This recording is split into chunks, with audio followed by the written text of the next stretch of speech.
from Santa Barbara, California, beautiful Santa Barbara, California, on this campus of UC Santa Barbara.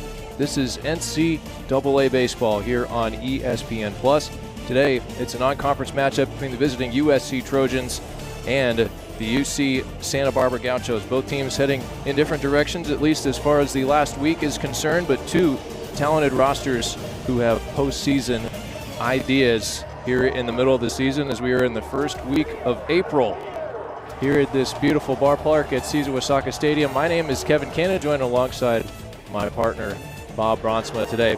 And the Gauchos coming in having swept Cal Poly over the weekend. USC on the other side coming off being swept by UCLA on the road to Jackie Robinson. Yeah, this time last week these teams were heading in different directions. The Trojans were 27-3 and had their fans thinking it was 1998 in Santa Barbara. The Gauchos had lost 3 straight series, and you had to keep the sharp implements away from them. But a week later, a lot of things have changed, at least on the Gaucho side of things. Yeah, last Tuesday it was USC defeating the Gauchos 7-6 after UCSB got out to a 4-0 lead early, and then it was the Trojan offense that took control. So Gauchos trying to punch back and even the season series, having won both games last year. Gauchos are on the field. It's time for the national anthem. We'll come back with the starting lineups and the first pitch when we come back here on ESPN+.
Contest here on ESPN+. Kevin Cannon, Bob Bronsma.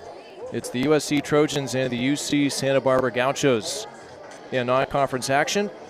Let's take a look at the starting lineups for the Trojans, who sit in third place in the Big Ten at 10-5 here in non-conference. Of course, they are 26-7 overall. It starts at the top with Avery Covarrubias, then it's Isaac Cadena. Adrian Lopez bats third, then it's Augie Lopez, the DH. Kevin Takeuchi is in center field, hitting fifth. Andrew Lamb gets a start in right field. Maximo Martinez will be at third. Isaiah Ibarra is the catcher. He'll bat eighth. And Maddox Risky is the shortstop, batting ninth. We'll see Gavin Laridzin, the right-hander, on the hill for USC. And we get our first look here at Calvin Prosky in 2026, the talented right-hander from Oak Park, Illinois. Last year he was 5-4, Bob, and was well on his way to pitching on the weekends this year when an ailment stopped him right before the season started. But we're excited to see him today as you look at his numbers. Yeah, he was 5-4, as you said, last year with a 3.78 ERA in 14 appearances, 66 innings pitched, 71 strikeouts, only 17 walks. He was planned to be at least the Saturday guy and possibly the Sunday guy, but other plans with injuries. He's a 90 to 94 curveball, slider, change. Talked to Coach Checkers before the season. He said he really improved his curveball for this year. Well, we'll have a chance to see it for the first time here this late in the season, but good time to get him going. Great time to get him going, and a great spot for him to make his first start of the season here against Southern California, who were swept over the weekend in a tough series with the Bruins. We will see the top-ranked Bruins here in a couple of weeks. That'll be on April the 28th here at Caesar. But first here, it's the Trojans, who defeated the Gauchos last Tuesday in the rain at New Dado, 7-6. Here's the first pitch of the ball game. It's in there for a strike at 91. We're underway. Yeah, if you're a Trojan fan, I think that last weekend speaks more to the Bruins than it does the Trojans. I think the Bruins are that good. I think everybody thinks the Bruins are that good. I'm right there with you, Brock Chalowski, so looking forward to that. But first things first, USC and UCSB on a beautiful day. A swing and a miss by Covarrubias. We had a nice game against the Gauchos last Tuesday. Tripled home a pair of runs. Also sent Pizzizo, who was playing center field, to the fence in his next at-bat. Gets jammed here, a little pop-up. First base side, Kosofsky makes the catch, and that's how our ball game begins. Well, strikes galore from Prosky as usual. 91-mile-an-hour fastball right there, up and in, ties up Covarrubias. Welcome back, Calvin. Get a look at the Gaucho defense here behind Prosky, Barrett, Kelly, Carliner in the outfield, Esker, Nunez, Severins, Kosofsky on the infield, and Nate Vargas getting the start behind the plate.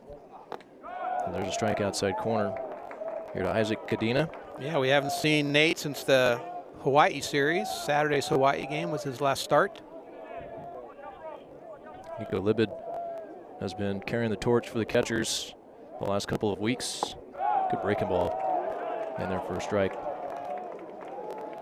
Nothing in two here to Cadena. Excuse me, it'll be interesting to see how many innings that he's been able to work his way up to, or how many pitches more so that he's been able to work his way up to. He's been throwing for a while on the side. 0-2, a swing and a miss by Cadena. 2 up, 2 down for Prosky here in the first. Another 91-mile-an-hour fastball after throwing some good curveballs. Got him to chase up. One of his patented fastball up out of the zone that the Gauchos live and die with a lot of times. They all have those great changeups. We can see Prosky's build, the long legs, long arms. Gets really good extension on his fastball. As he misses low and away here to Adrian Lopez.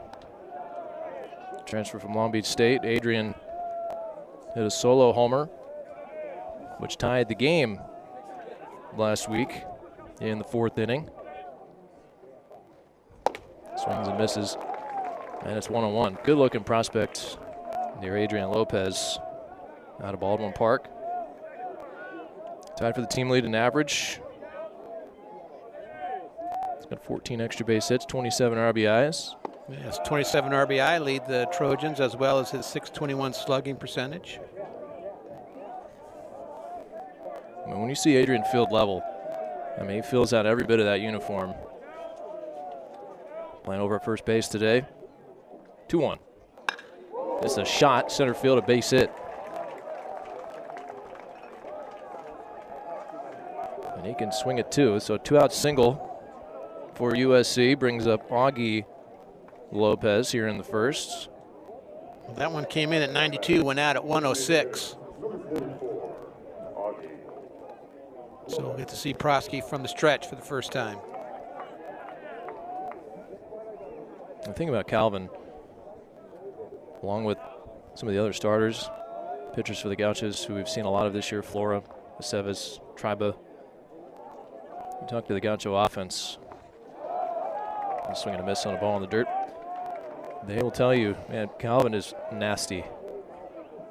With the mixture of pitches, hides the ball well, just attacks you relentlessly in the zone.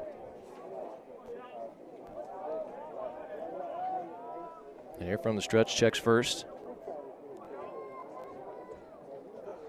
Good breaking ball. And a big swing and a miss from Augie Lopez. Well, that was a pitch that Coach Checketts thought he really did a lot of work with over the summertime. It's a pitch that he didn't really land in the zone as much as Coach Checketts would like, and good start so far with that.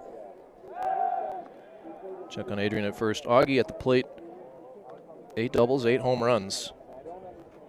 His 8 long balls lead the club. As a team, 34 home runs for SC. Hitting .267 and slugging .443 as a team. 0-2. Breaking ball. Did he go? No. And they go to Denver DeBroyle over at third. See again. I think that plays.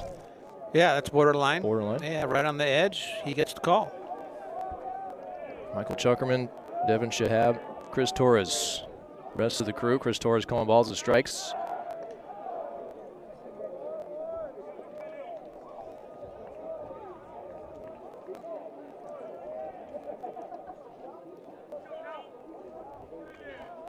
One and two. Here to Lopez. Calvin Prosky climbs the ladder here. Check swing doesn't go again.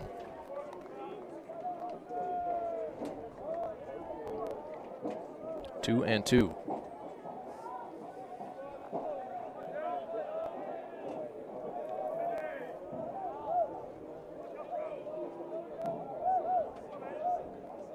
.71 degrees here at first pitch.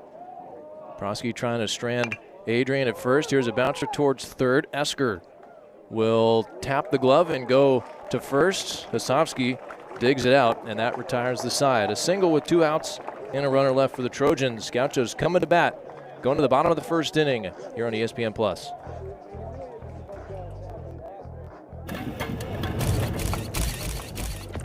Iowa pitcher, the proud sponsor of UCSC baseball. Today's game sponsor.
Trojans and Gauchos.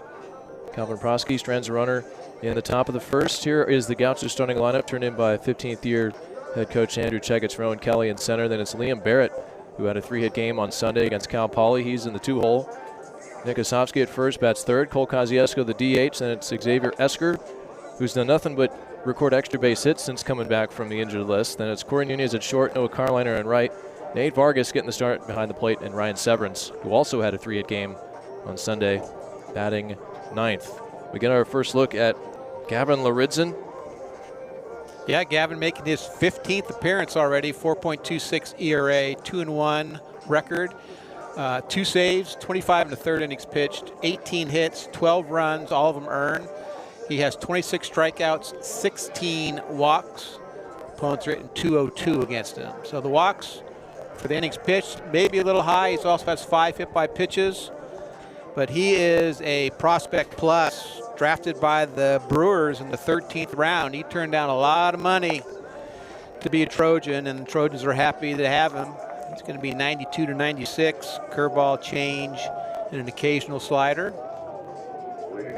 Probably only see him for about 1 inning before they maybe do the same thing they did last week. Last week it was Chase Harrell. Yeah, Garen Rizzo was the opener. Rizzo coming off an injury, so just the one inning, and then Chase Harrell shut things down. But the Gauchos scored 3 in the first. Harrell went 5 in the third. Not 3 hits and 2 runs. Yeah, well, this is a situation where he's a starter. Obviously, could be a Friday night type guy for them.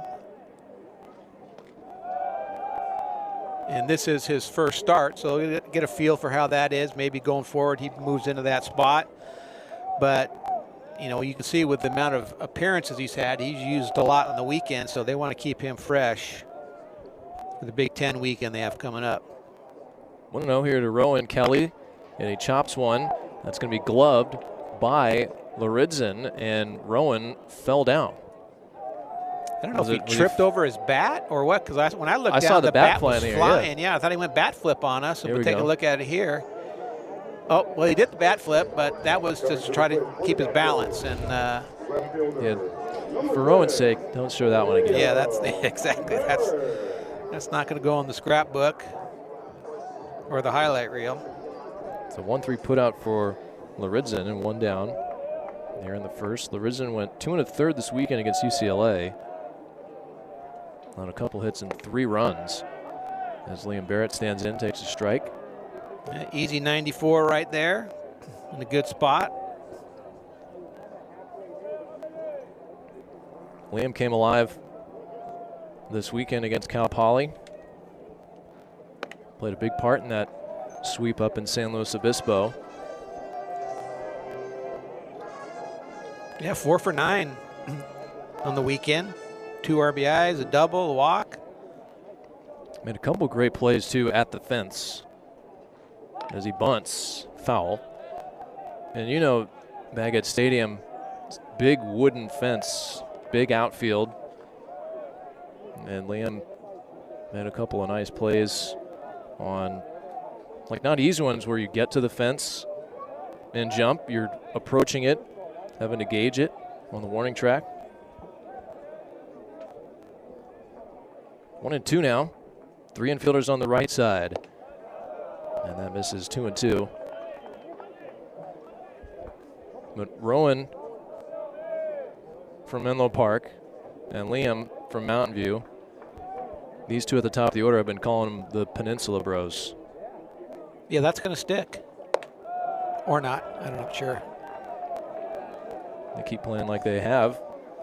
I bet it could stick. We have the Santa Barbara special with when Kellen and Chase pitch. Kellen Montgomery and Chase Hoover. That's the Santa Barbara special. Getting me hungry here. 3-2. Out of play. Well, it's good to see Liam back. He's been partially on the injured list for a while. It's funny, I ran into his dad at St. Mary's, and he was in San Luis Obispo, and he too, like Liam, frustrated with the injuries. He's like, Liam played 3 sports in high school: soccer, baseball, seemingly year-round. Never got hurt, and having to deal with injuries in his college career as he lines this one center field, a base hit. Yeah, crazy timing how that works out. But there's a reason for everything, and he's back now helping the Gauchos get hot. Dad was a water polo player at UCSB back in the day. So he knows how to be tough, I'm guessing. Water polo, not easy. William there stays hot, lines a single up the middle. Here's Nick Hosovsky.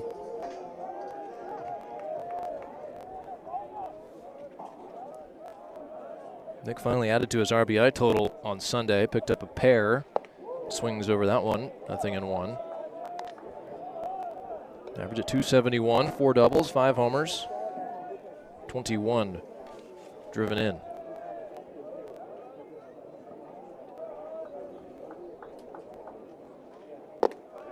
Takes the one away, ball and a strike. He leads the Gaucho with 21 RBI. Tied with Carliner with those 5 home runs. Second on the team in hits and runs scored.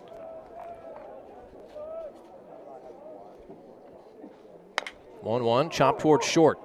Risky to Covarrubias to Lopez. And it's a 6-4-3 double play to end the first inning. Each team with a hit. Neither team comes up with a run.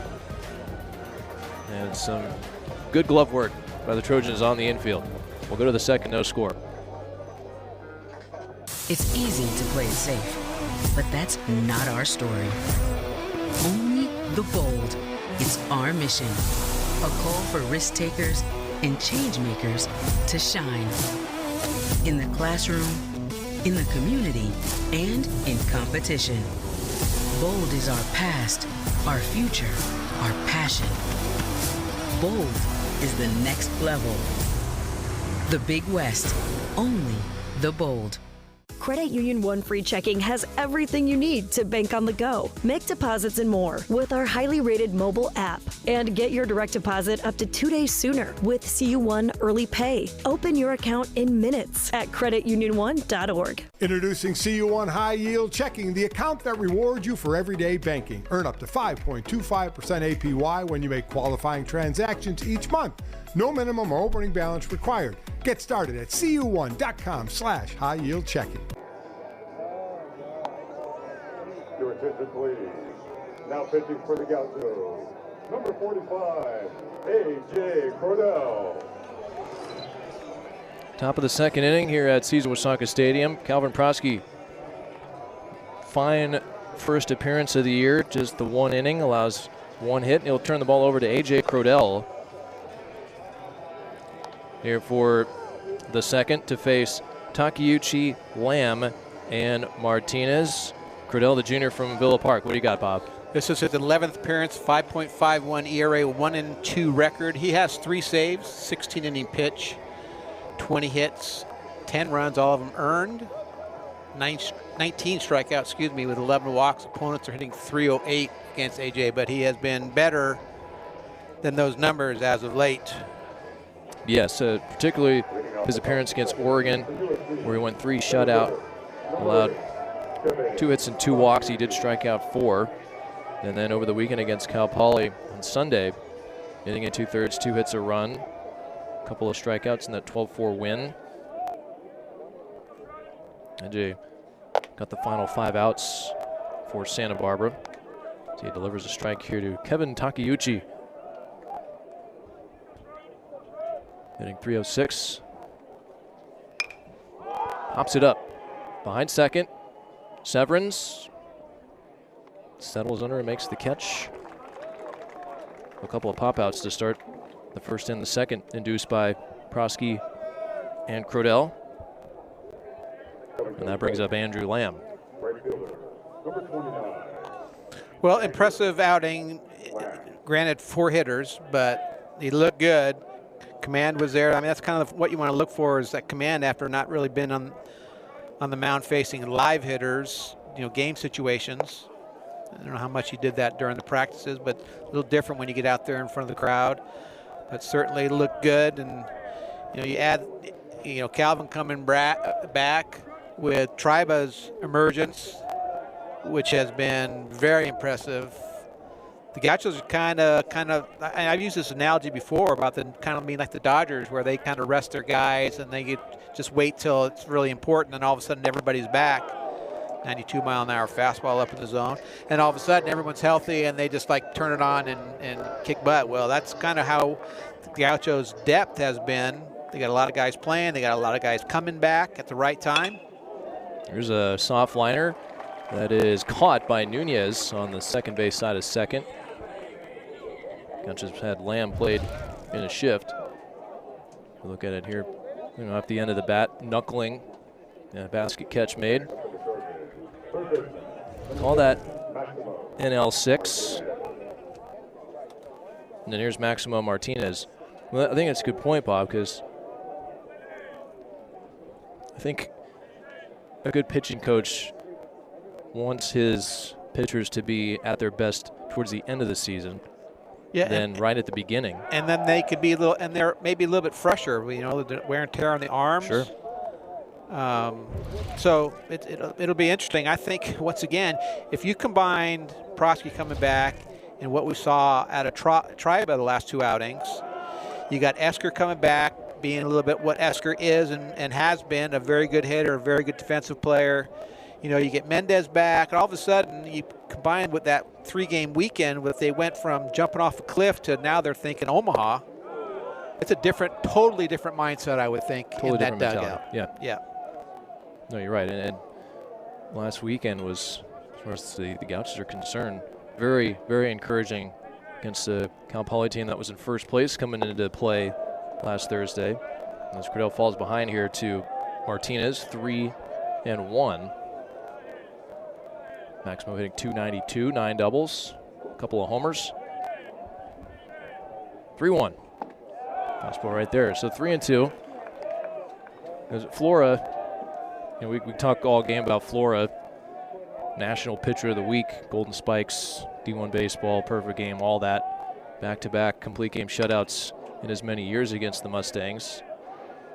And Triba, outstanding, to say the least, against Oregon and shutting things down. And the Gauchos comeback win on Friday. Crodell turning a corner potentially here after a few rough appearances against Davis and St. Mary's. Getting an opportunity here. Maximo fights off a couple pitches. You know, I look at the reactions that I got from Triba here against Oregon when he threw the hitless 3 or 4 innings, and just the roar of, you know, of relief from him, thinking that is me, I am back, I'm so happy. And then he cuts up Cal Poly and he just plays it off like, okay, I don't have to react like that because that's how good I am. Right. All right. So that whole mentality, that mindset has changed. Just a different atmosphere. 2-out walk. Martinez to first. Here's Isaiah Ibarra. The gate open down the right field line. Ibarra did not see action in that game last Tuesday, starting in his 5th game. Yeah, freshman from Ganesha High School. All CIF player there. Runner at first, 2 down. Cordell misses low and away. One of Aceves, you know, then you talk about the guys that have been steady. You know, Aceves, Montgomery, Olivas, Hoover, Van Froling, guys that have been steady, have made impacts. As Cordell falls behind here, 2-0 to Ibarra. Well, walks have been somewhat of an issue for AJ. So it's a good visit here by Nate. Go out there, settle him down. Don't want a 2-out walk to turn into a big inning or any inning at this point.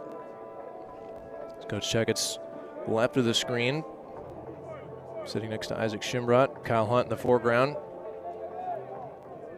A couple Big West Coach of the Year awards for him, as well as my partner, Bob Bronsma, 2-time Big West Coach of the Year. As Cordell pours in a strike, 2-1.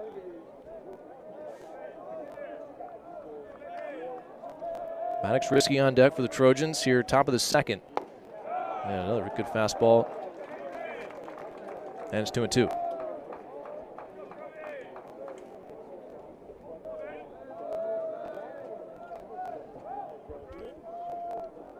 Prowski 1 inning, 1 hit, 1 strikeout. This is fouled back. Good 2-strike swings by the Trojans. Yeah, he had a good swing at that 81-mile-an-hour breaking ball. That caught a little more of the zone. Kind of a pretty decent pitch to hit. Ibarra had a good hack at that. Gauchos are not holding the runner at first. And a 2-2 is up and in.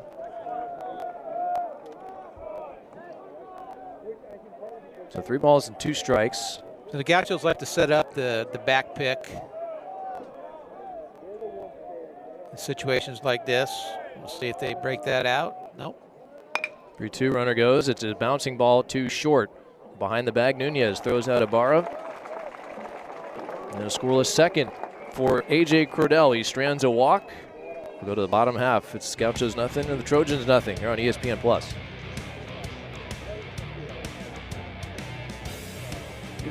Santa Barbara Athletics would like to welcome the Junior Gauchos to today's game. We thank you for your support.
Back here at Cesar Wasaka Stadium for the last of the second inning.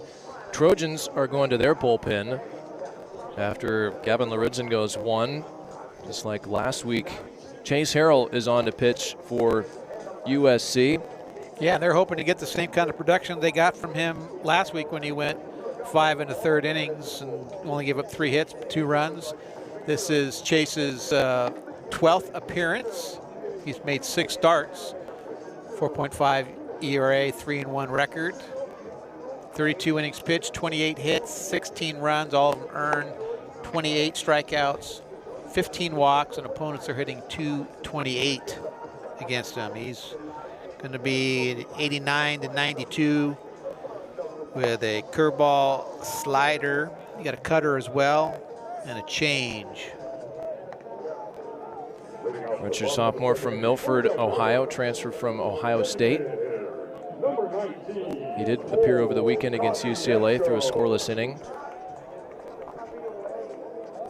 His 5 1/3 against the Gauchos last Tuesday was his second longest outing of the year. Cole Kosciuszko will lead off for the Gauchos, followed by Xavier Esker and Corey Nunez. And Harrell misses low with the first pitch. Kosciuszko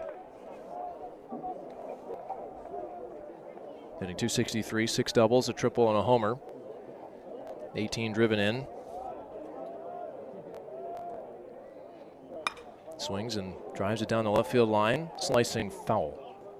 Right off the fence. Cole was 1 for 4 with a run scored last week. In a game that started hot for UC Santa Barbara, they scored 3 runs in the first. Big swing in that inning was a 2-run double by Xavier Esker. And then on the other side, Josh Janicelli went 6 up, 6 down, and it looked like, oh my goodness, here come the Gauchos. Here's a liner, left field, a base hit. But second time seeing Harrell this year.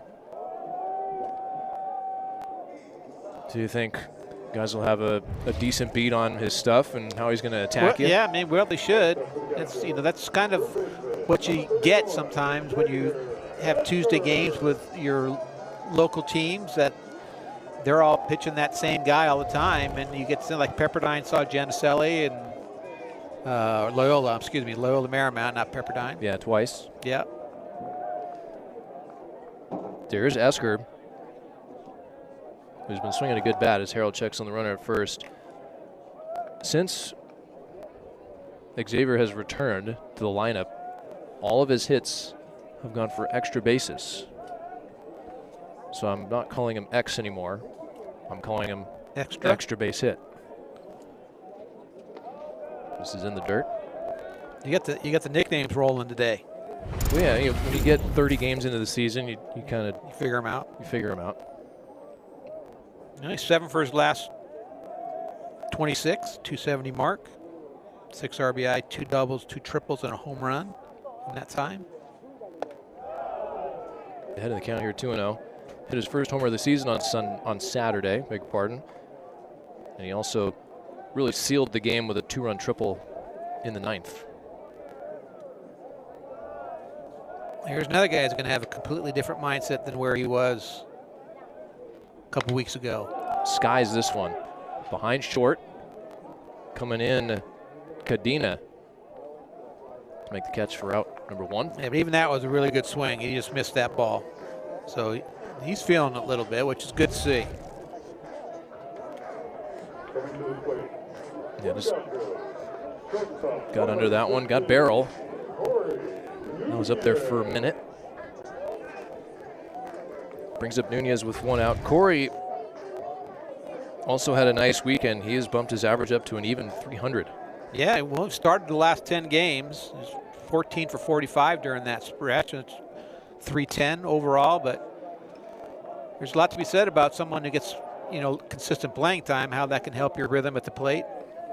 Here's the Trojan defense behind Harrell, Cadena, Takeuchi, Lamb in the outfield, Martinez, Risky, Covarrubias, Adrian Lopez on the infield, and Ibarra behind the plate. Corey pops this one up. Will this reach the seats? Ibarra's got to play, and it's in and out of the glove. And a new life for Nunez. Take another look at it. Right there along the edge. Yeah, tough play, but one I think he'd tell you he should have caught. He was a league defensive MVP in high school. So probably not something he's accustomed to, dropping pop-ups. Great buzz in the ballpark today. Nunez, a little shallow pop, right field. Lamb coming in to make the catch. Yeah, the Trojans, a lot of Trojans live in little old Santa Barbara, and that brings out a pretty good crowd normally. That's been happening for years. Well, and the marketing pitch for this afternoon's game, a bunch of the players on the team went around campus last week and promoted the game. So there's some boots on the ground to get students here as well.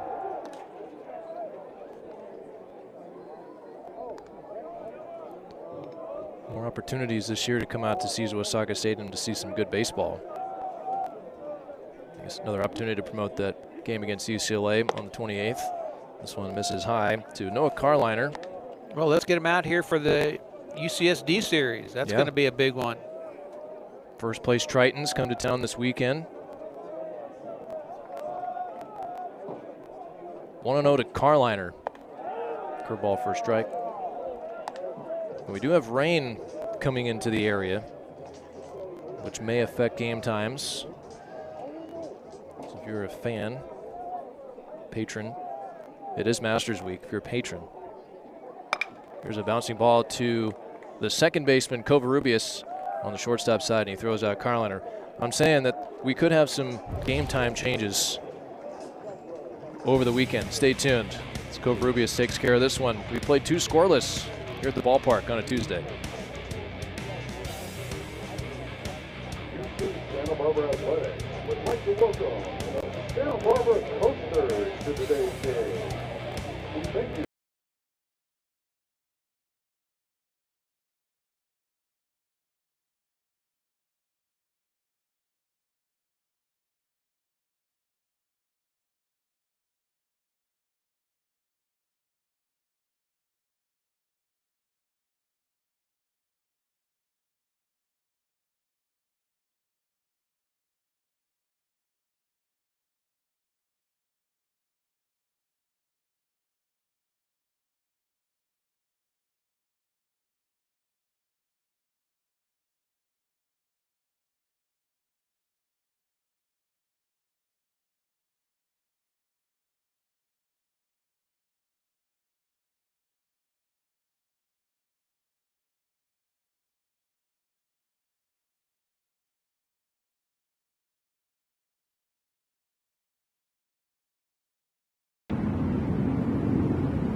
At Cesar Osaka Stadium with the folks still filing in. Late arriving crowd. There are the Santa Barbara Coasters. We also have, there's a team that's here that's wearing Gaucho uniforms as well. You gotta love that. Part of Baseball Buddies. Shout out Carlos Gillis Yeah. And his son, Makani. Makani's there right under the score bug. Okay, Rich Hollowell. Does Rich run the club? I think so. Maddox Risky, Avery Covarrubias, and Isaac Cadena. I'd recognize that hair That's anywhere. Flora. Yep. National Pitcher of the Week, Jackson Flora, complete game shutout for the second consecutive year against the Cal Poly Mustangs. That was on Thursday, 6-0 win. Jackson Flora here. Just tell me if these numbers are good. 6-0, .69 ERA, one complete game, 52 in the third inning, 65 strikeouts, and 15 walks.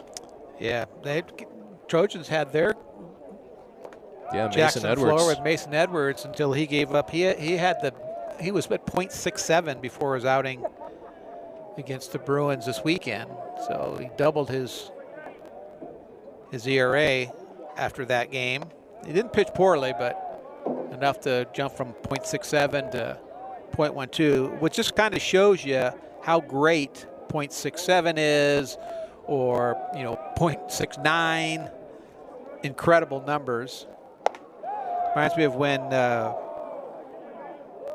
Long Beach State had their great pitching staff, and Weaver had a bingo number ERA like that. 3-1 to Risky, and he skies it out into shallow right center. Coming on is Rowan Kelly to make the catch for out number 1. I mean, we're 7 games deep. I mean, 8 starts deep. Yeah, yep. 8 starts deep with those guys. Well, yeah, Mason Edwards was darn near unhittable at the start of the season for USC. 1.20 ERA, 5-0 record. 79 strikeouts in 45 innings for Mason. This matchup would be a great weekend series. Here is Covarrubias reaching for one, pops it up to the first baseman, Hosowski. And Covarrubias. Yeah, he was number 2 in the, Edwards was number 2 in the country in strikeouts and number 1 in batting average against. So incredible numbers. That's why D1 Baseball named him the midseason top pitcher, and Flora made the midseason All-American squad. He's 14th in Ks and 4th in batting average against. Just incredible numbers. First pitch strike to Cadena. Looked like he was taken all the way. If you think about the matchups that we would get if these two teams met on a weekend series, you'd have Flora against Edwards. That's can't miss TV right there as far as college baseball is concerned. This one misses high. Well, 1-1. I mean, you could see, one of these teams hosting the regional and one of these teams being the number 2 seed. Yeah, you're right. Yeah, I'd love to go down. I haven't seen the new Dado Field. You guys were there. It's not quite complete, but I hear it's beautiful, as you would expect. It's a major league field. I tell you what. You're all about the infields and the outfield. Good change right there at Cradell. 2-2 to Cadena, who struck out swinging against Prosky in the first. 2 outs. Nobody on here in the top of the third. Yeah, the issue with Dado, though, is it's incomplete. I don't think it'll be completed before postseason begins. Yeah, that's a good point. So that might hurt them. Well, maybe they could host it at Loyola Marymount or Hart Park or something. No? Great Park? Too soon? Oh, Great Park, yeah. Well, Trojans well on their way to making a postseason bid. 6 losses at this juncture of the season is no joke. Here's a little pop-up behind short. Coming in Barrett, the left fielder, and he squeezes it. Yeah, I want to make a point when we come back about what they have been up against. So we'll talk about that when we come back for the bottom of the third. Scoreless game here at Cesar Wasaka Stadium.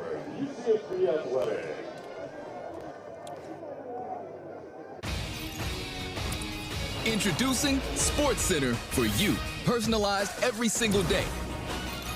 Now available on the ESPN app. Powered by your favorites. Hey guys, something I want to talk to you about. There's a change in the air. 2 changes. 2 changes. Isn't that where the dog beds go? Yeah. And no matter how perfect things are now, and you don't want them to change, It'll be fine. yeah, that's all I'm saying.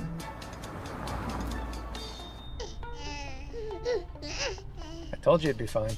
The 3-row luxury TX, because everyone should feel like the center of the universe.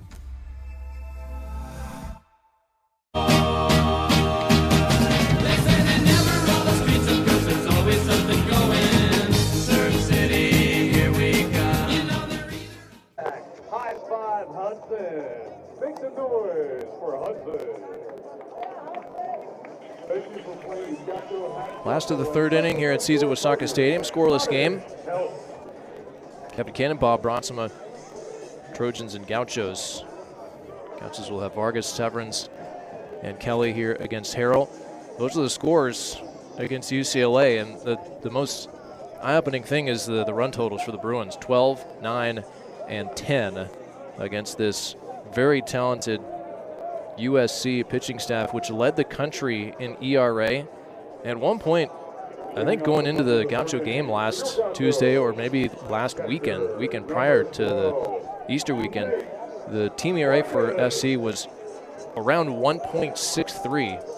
And the Gaucho game and then those games against the Bruins over the weekend, it's ballooned to 3.43, still 11th in the country.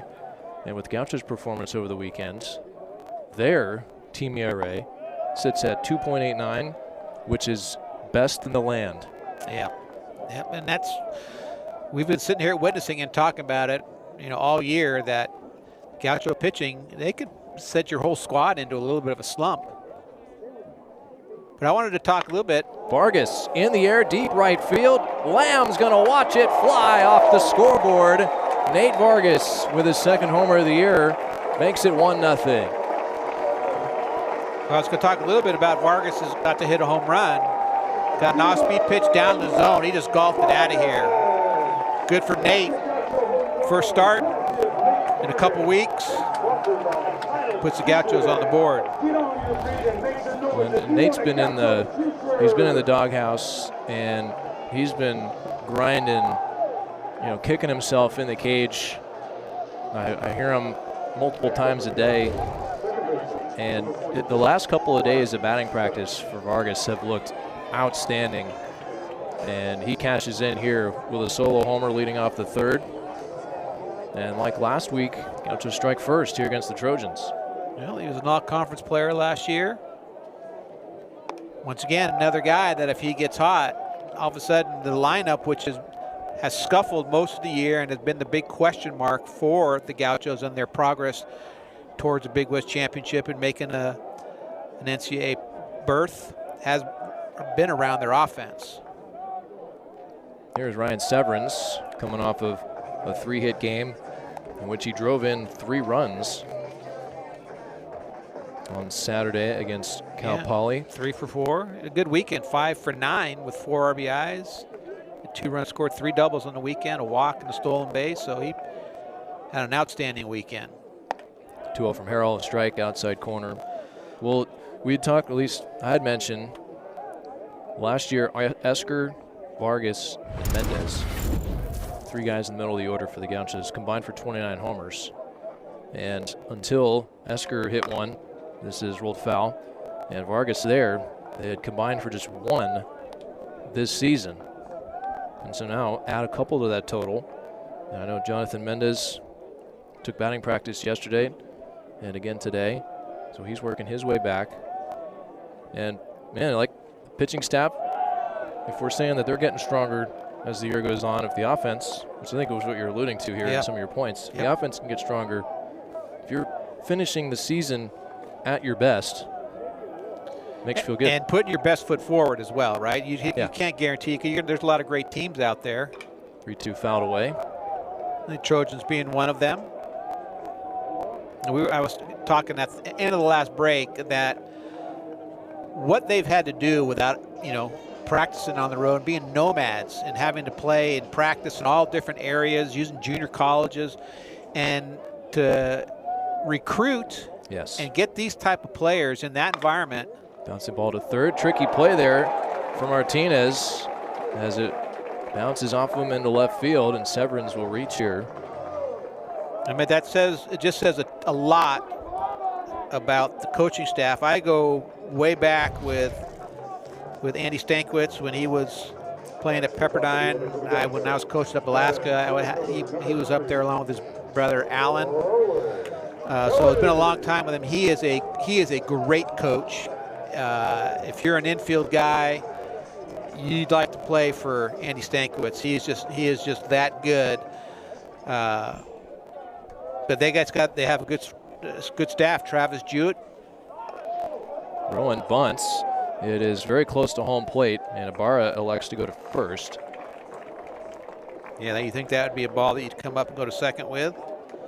Kelly will take that sacrifice. You know, last year Gauchos won both games against the Trojans. The first one was at LMU. They played most of their games at Great Park, practiced at El Camino. And we're talking about 2 years of this. Like in 2024, a lot of the narrative was talking about the Gauchos, how they didn't have a field for 6 months when we were rebuilding the surface here at Caesar, practice at Westmont and Santa Barbara City College and Bishop Diego High School for 6 months. Yeah. SC, we're talking about 2 years of busing to practice every day. Yeah, really, just as difficult a situation as you can really come up with. But Andy, great personality, easygoing, makes that situation work. Got Sergio Brown on the staff as well. Played on the 1995 National Championship team at Fullerton, along with actually Andrew Lamb's dad, Mike Lamb, destroyed us. 2-0 here to Barrett, and it's through Ibarra. Over to third goes Severance. So just a great job, very difficult job to come out with this type of year. No, it's truly remarkable where they are at currently.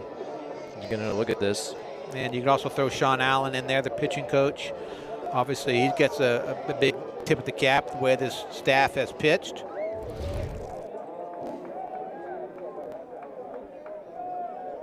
Scoring opportunity here for the Gauchos. Barrett takes a 3-0 in their first strike. Sack bunt, wild pitch. There was an E5 on that play to third. Off the bat of Severance. Barrett trying to drive him in, and he draws the walk.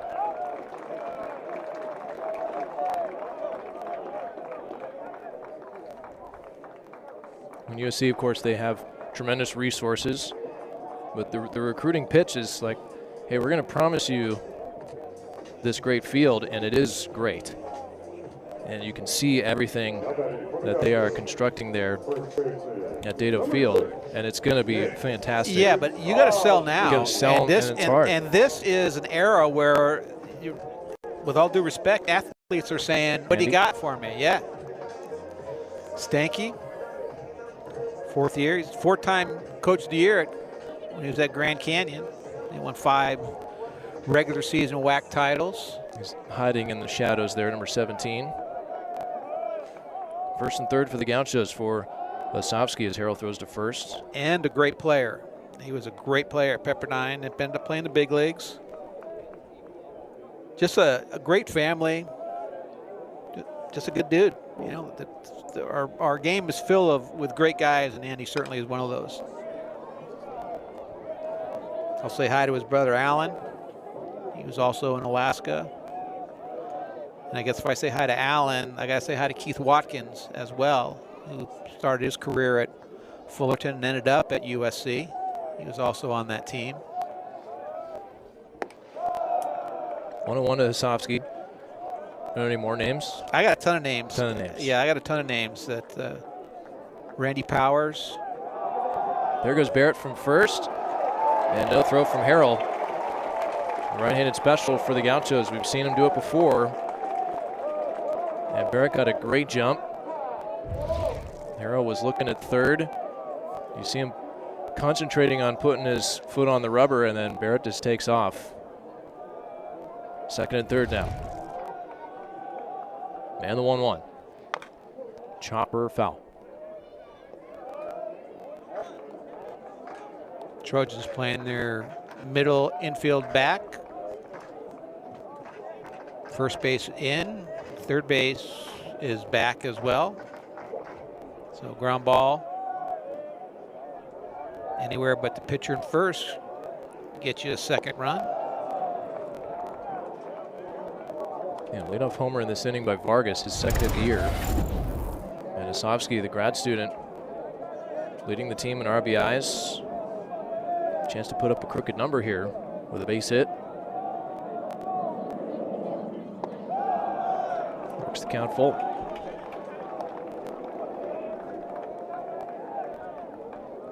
Close to 5:30 here. That's when we start to see the shadows start to creep up from the third base side. Shouldn't impact the hitters too much right now. 3-2. He stays alive.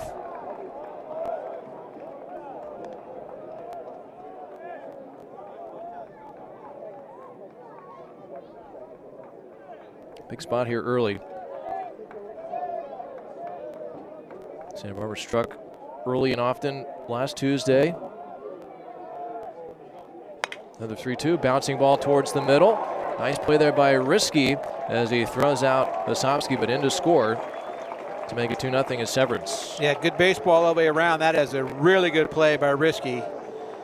He's got to get the tough hop, and he's going away from the play, and he makes a really good throw. That's a tough catch to start off with.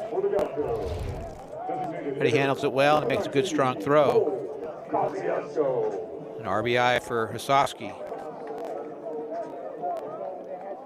Barrett moves to third. 2 runs in for Santa Barbara. Productive out. This one is low, 1-0. Kosciuszko singled to left off of Harrell in the second. First guy to see him. Harrell with 3 wild pitches. That's as Vin Scully would tell you. You always got to check that once you get a guy on third base. There's a little looper. Left field, moving over Cadena. And he makes the catch to retire the side. A solo home run, an error, a walk. Gauchos go to work to plate that second run as Nate Vargas tees off for his second of the year to the delight of his teammates. They know the struggles that he's been going through. 2-0 Gauchos going to the fourth. Right now, and easy on your wallet and ride share. Visit SPNTV.gov/the-wave.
Beautiful day for baseball here at the ballpark. 2 runs, 3 hits, and no errors for UC Santa Barbara. No runs, a hit, and an error for USC. Here as we start the fourth, A.J. Crodell back to work. He's allowed just a walk in 2 innings. You do see some students out there, which is nice. Fresh off their spring break. First baseman, number 5, Adrian Lopez.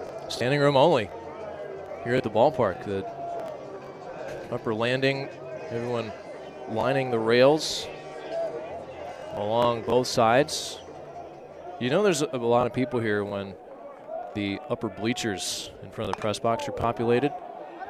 Here's Adrian Lopez leading off and lifts this one foul. I was told those people come up here just to hear your voice. They're just looking for your autograph, bro. Okay, bro.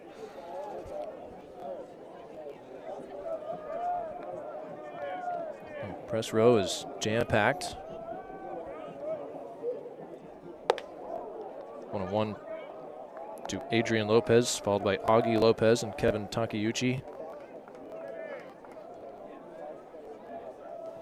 They're in the top of the fourth. Gauchos won both games against the Trojans last season. Changeup, this is laced. Left center field. Barrett will have to play it off the fence. And Adrian coasts with a leadoff double. That's a good-looking player right there. Saw enough of him at Long Beach. Hit 8 home runs for them, 38 RBI, 15 doubles, and 13 stolen bases for the big fella when he was at Long Beach. 9th double of the season for Adrian Lopez, who is now 2 for 2, responsible for both Trojan hits. There is action in the Gaucho bullpen. Crodell did pitch on Saturday through 21 pitches against Cal Poly. His longest outing was 3 innings against Oregon. And here in his 3rd inning of work, surrenders the double. USC trying to punch back after the Gauchos scored twice in the last of the 3rd. This was Lopez's 2nd hit, and it's his 12th time this season with multi-hits.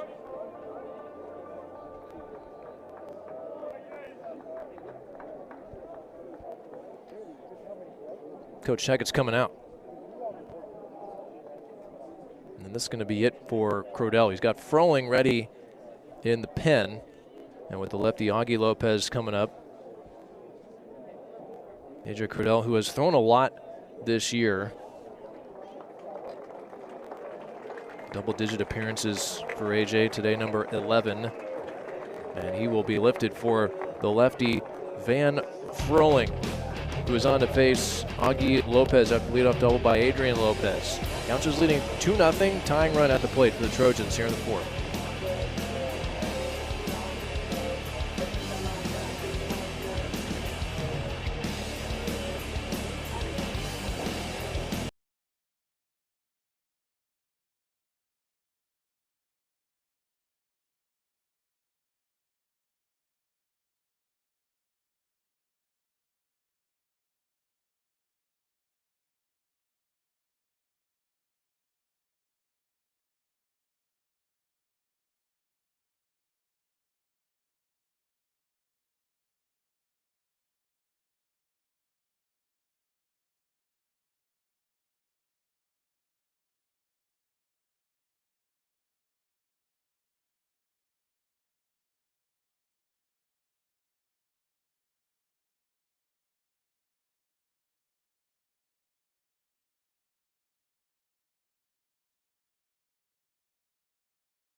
Pitching change for the Gauchos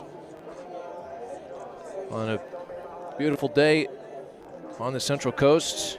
Trojans and Gauchos. Van Froling takes over with a runner at 2nd and nobody out here in the 4th.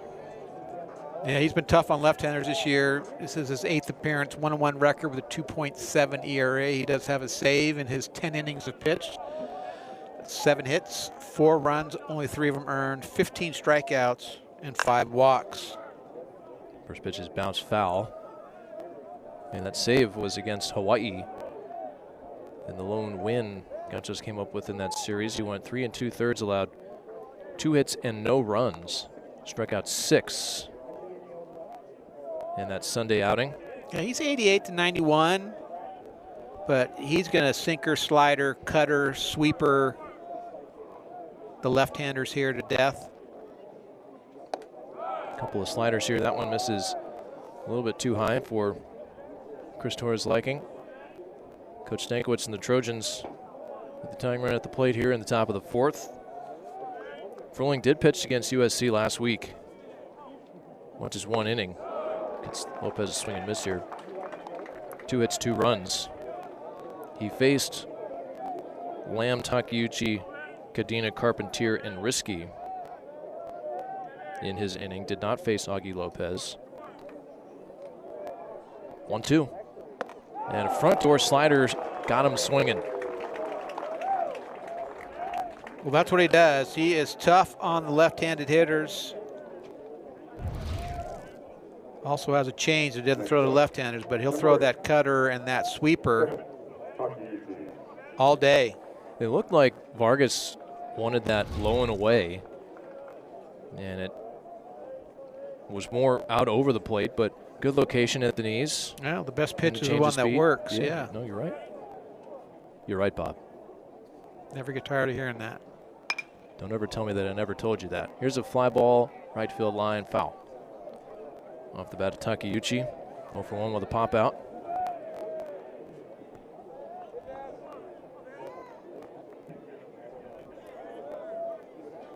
But he'll break the sinker out against right-handers.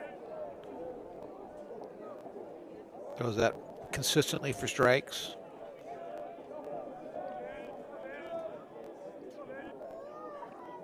Nothing in 1.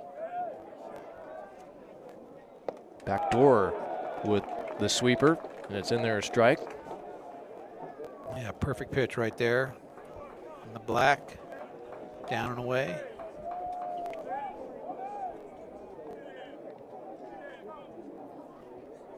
Takeuchi waits as Van throws this into center. And Lopez over to second. I think on the video, when the guys review that, coaches will say everything about that wasn't great. Yeah, well, that's you have to throw it nowadays, or you get the step off or whatever they're doing, and that's the danger. I don't want to say with left-handed pitching, but Lopez over to third on the E1. 2 strikes to Takeuchi, and it's a fly ball to shallow center. Coming in Kelly, should have a head of steam behind him. Lopez coming home. Here comes the throw, and it's up the line, and SC is on the board on a sacrifice fly. So you throw it into center, next pitch, Trojans get a run. yeah, air is big, right? That's we saw that a lot during the Gauchos' struggles. Is they would make mistakes that they don't usually make, and the good teams that they were playing were taking advantage. And obviously, we know that the Trojans are an excellent team, and they take advantage. Takeuchi drives them in with a sac fly. And the Trojans, they did take advantage. And they hit the ball around too. They scored 3 in the 3rd, 3 in the 4th last week. They were able to rally in that 3rd. And first 3 batters of the 4th reached. Here's a ground ball towards short. It's handled there by Esker. A nice spinning throw to retire Andrew Lamb. And the Trojans here in the 4th. But a double, a throwing error, and a sacrifice fly has USC on the board. It's Gauchos 2, Trojans 1, going to the home 4th.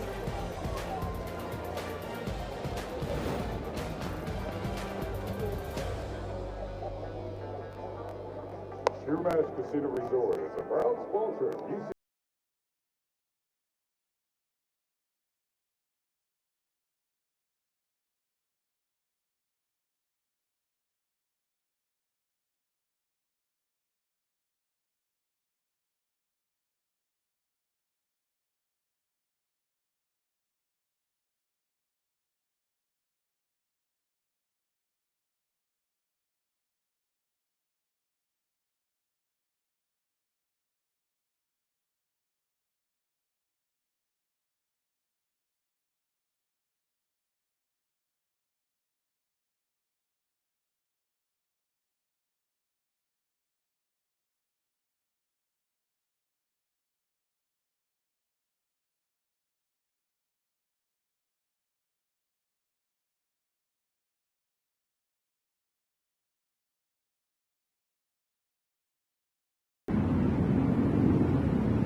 sense the excitement here at the ballpark as we go to the bottom of the 4th inning. Packed house here at Caesar.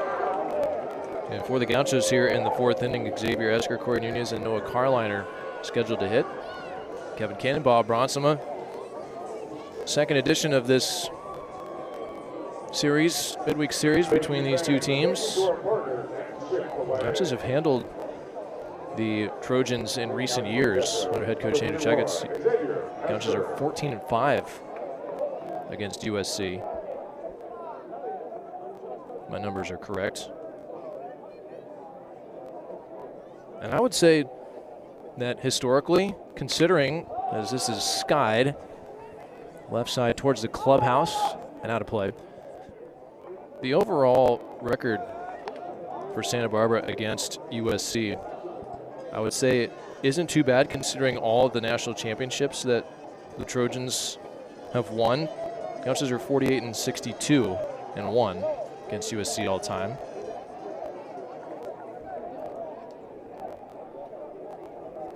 I would say, so back in 1994, my first year coaching, we were not overly good.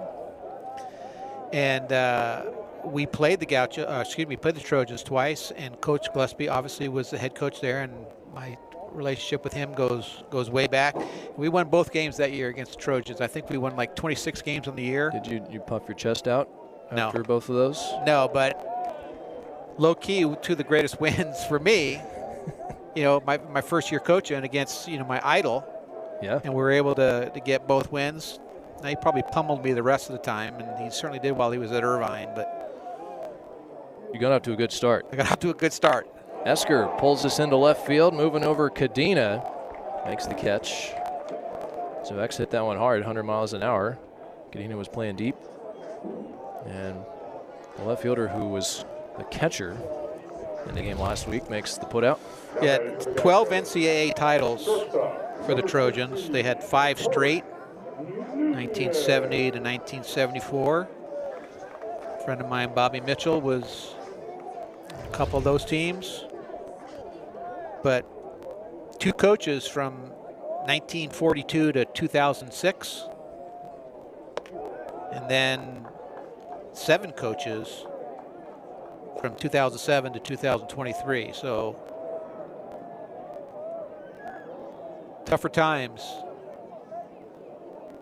But when I was growing up, it was all about the Trojans. Nunez, deep to left field. Cadena going back, leaps at the fence, and it's out of here. Corey Nunez goes deep, his first of the year. The Gauchos get the run back. It's 3-1. Yeah, another pitch down in the zone. Not a terrible pitch as far as height, but it was in, and Nunez just drops the head on it.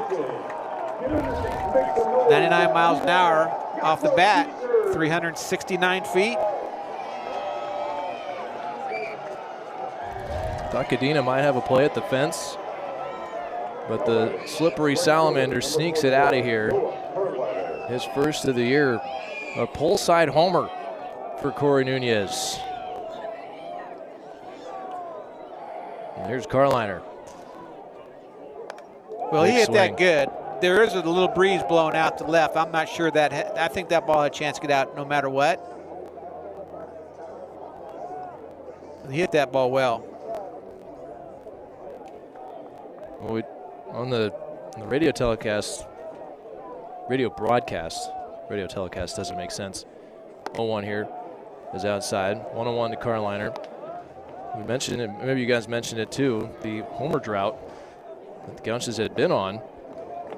That was broken on Saturday by Esker, and 2 homers here today. Both of them off of Chase Harrell. Falls behind here. Yeah, it's a different group.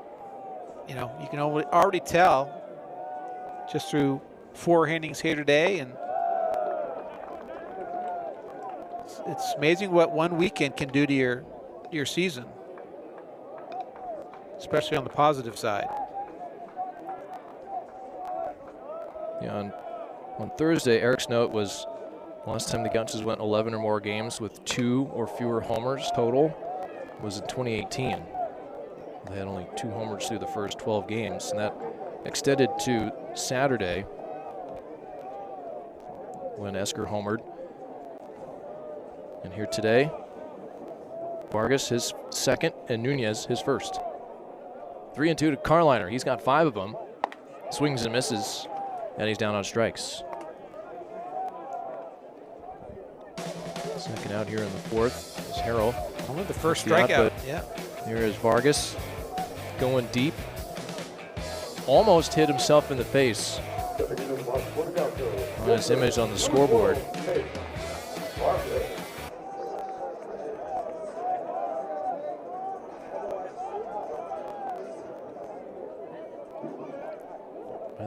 I think a lot of the guys here on the team probably saw that one coming. The way Nate swung the bat the last 3 days.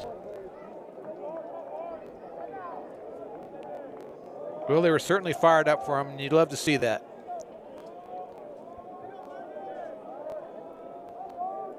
Head of the count here, 1-0. And now 2-0.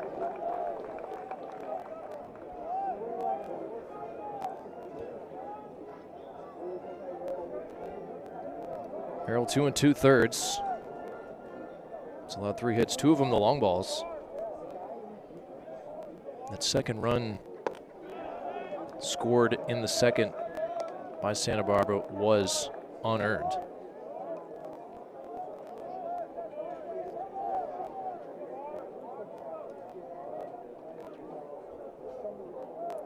Vargas had the count here 2-1. And here's a bouncing ball towards the middle. Covarrubias slides from his knees, throws to first. It's not in time. Nice play. Just couldn't get enough on the throw to get Vargas, who's now 2 for 2. Yeah, as you expect, solid infield play by the Trojans. But as you described perfectly, just couldn't get enough on the throw. 2 hits in the day for Vargas. Infield single with 2 away. That's the 5th hit of the game for Santa Barbara. And here's Severance. Set a breaking ball for a strike.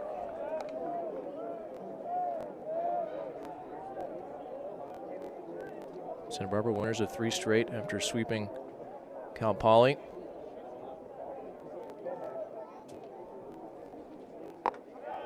And playing good baseball here in early April, coming off of a stretch where they went 2-8 in 10 games, lost 3 straight series, including 2 midweeks. Trojans, who started the year with one of the longest winning streaks in the country, they are 3-5 in their last 8, 5-5 in their last 10, but have played. This is their 7th road game in that stretch. 3 in College Park, Maryland, conference game. Yeah. Conference game, Bob. And then 3 at UCLA. Yeah, and that's another thing. Yeah, there's the 19-0 best start. Yeah, best start program history. Strike 3 called here to Severance, and that retires the side here in the 4th. I know you have more points. We'll make them next inning. Solo homer by Corey Nunez here in the 4th. Makes it 3-1, going to the 5th.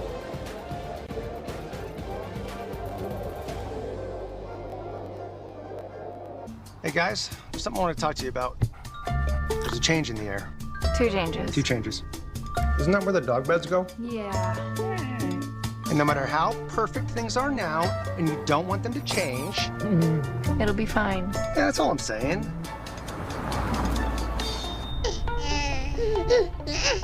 I told you it'd be fine. The 3-row luxury TX, because everyone should feel like the center of the universe.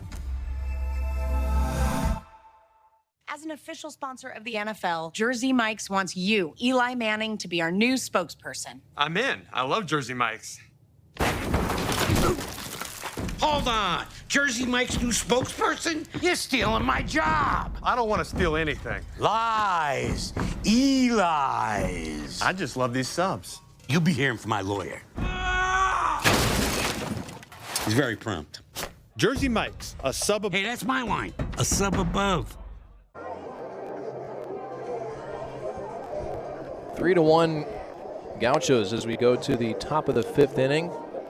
Kevin Cannonball, Bronsma will be Martinez, Ibarra, and Risky for the Trojans here. But you spent some time with Andy Stankiewicz before the game. You've mentioned that you guys are buddies. Not the first time you've seen him this year. Yeah, no, you'd mentioned about their travel, and I was down at the Modern Day Santa Margarita baseball game. Marquee matchup. Yeah, marquee matchup. Well, I could talk a lot about that. 2 ex-Gaucho sons involved in that game, although we'll get to the point of the story here. And I was talking to him, and I say it was the day before he was supposed to take on the Gauchos last week, and I said, hey, should you be home preparing for the Gauchos? And he said, I just got home, because they just got back from Maryland, right? Mm-hmm. And I just asked him, how really is that? And he says, it's really hard. You can't understate how difficult it is. And I get it. So you add that to no facility and the travel. I mean, it's a tough gig for these guys. 0-2 here to Martinez. Strike 3 called.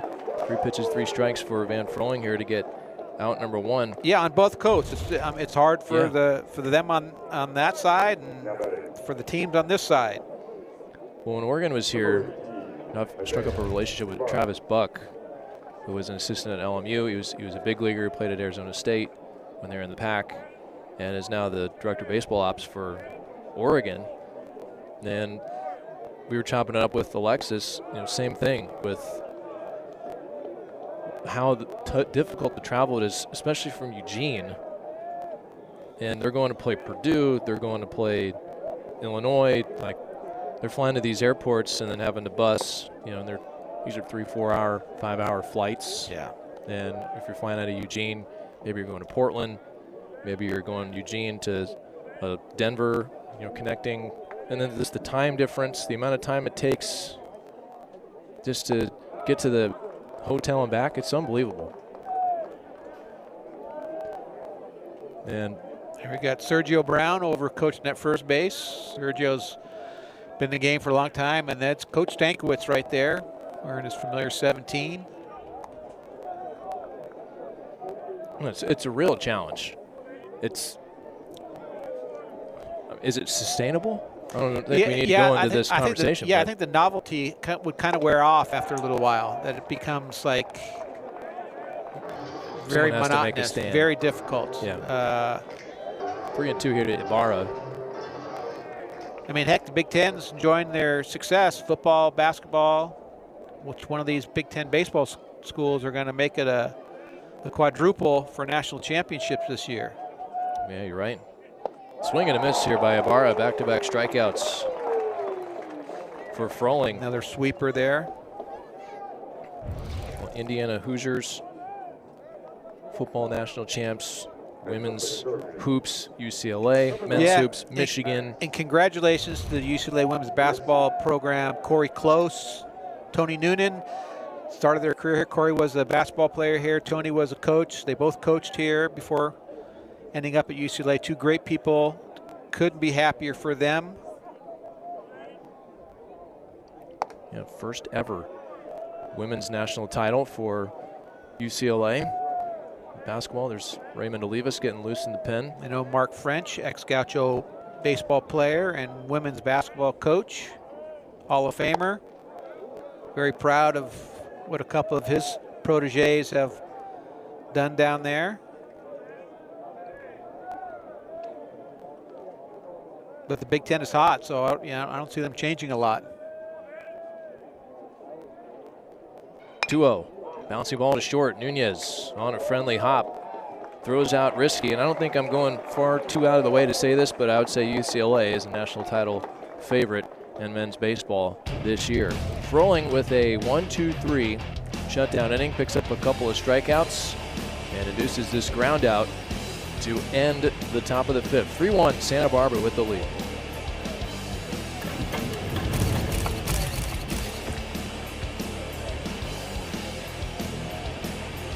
Your local Chick-fil-A.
Cannonball Bronsma, new pitcher out there for USC. Here to start the bottom of the 5th. It's the left-hander, Ben Cushney. Bob, what do you got on Cushney? Well, this is his 7th appearance, 2.08 ERA. He has no record, 8 2/3 innings pitched, 7 hits, 2 runs, both of them earned, 4 walks, 2 strikeouts. Opponents written 226 against him. Gaucho saw him for a third of an inning last week. Fastball 87 to 90, slider and changeup. Yeah, he came in and finished the 7th inning at Dedeaux Field last week. A game that we played in a steady rain from the 2nd inning on, and it just kept coming down. It wasn't overpowering. We didn't pause the game at all. I mentioned when you brought up Dedeaux Field, I mean, that is, you're essentially playing at Dodger Stadium, the surface down there at Dedeaux. It's the real deal, and it handled the rain very well. And it's going to be a spectacular place to watch baseball. It's still incomplete.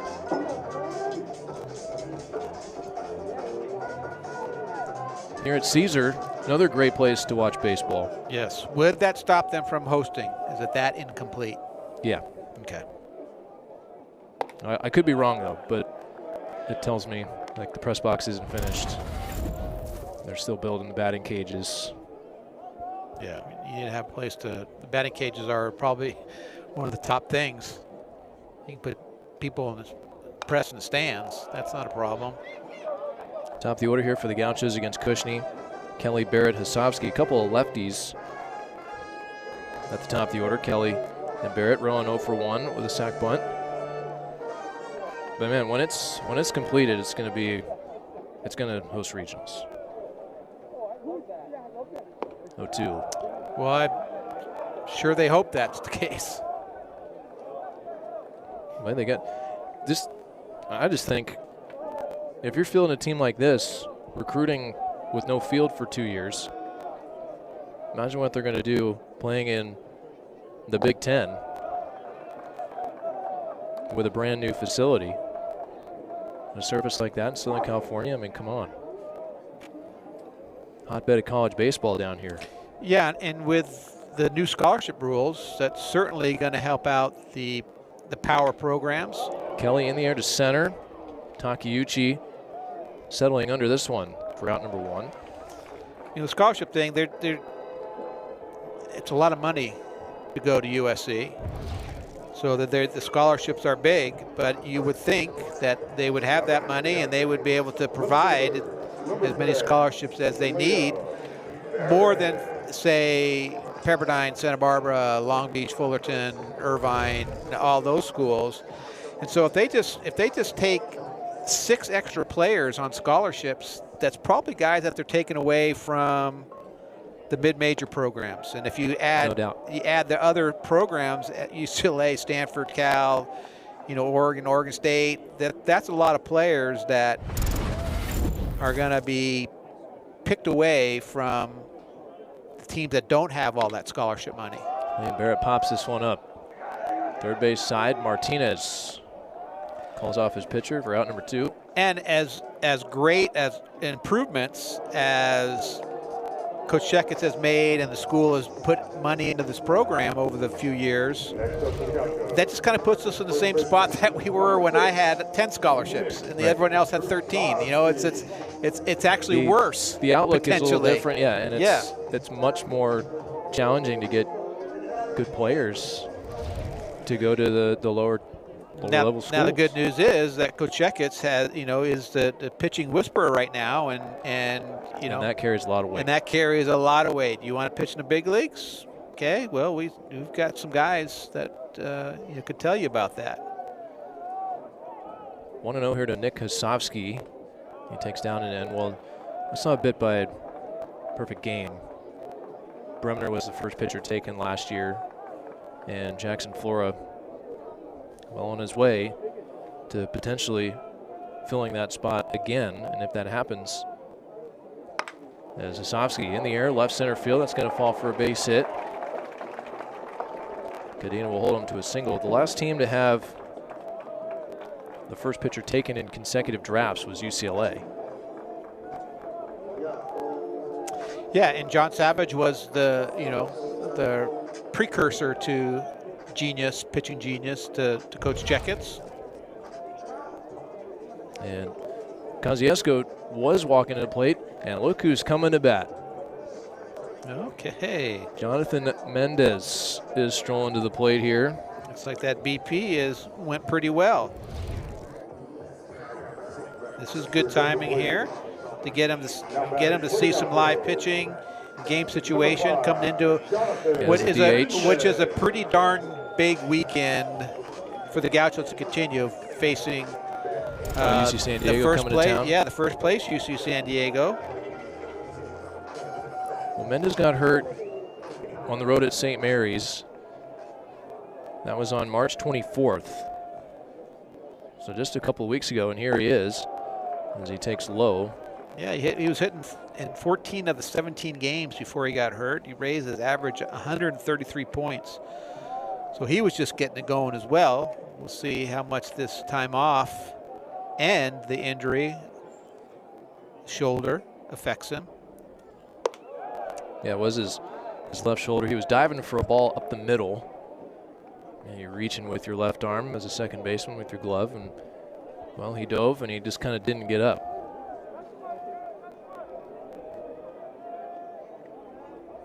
Hitting for Kosciuszko, who is 1 for 2, facing the lefty Kushney. 2-0 counts. And this is through Ibarra. And Osofsky down to second.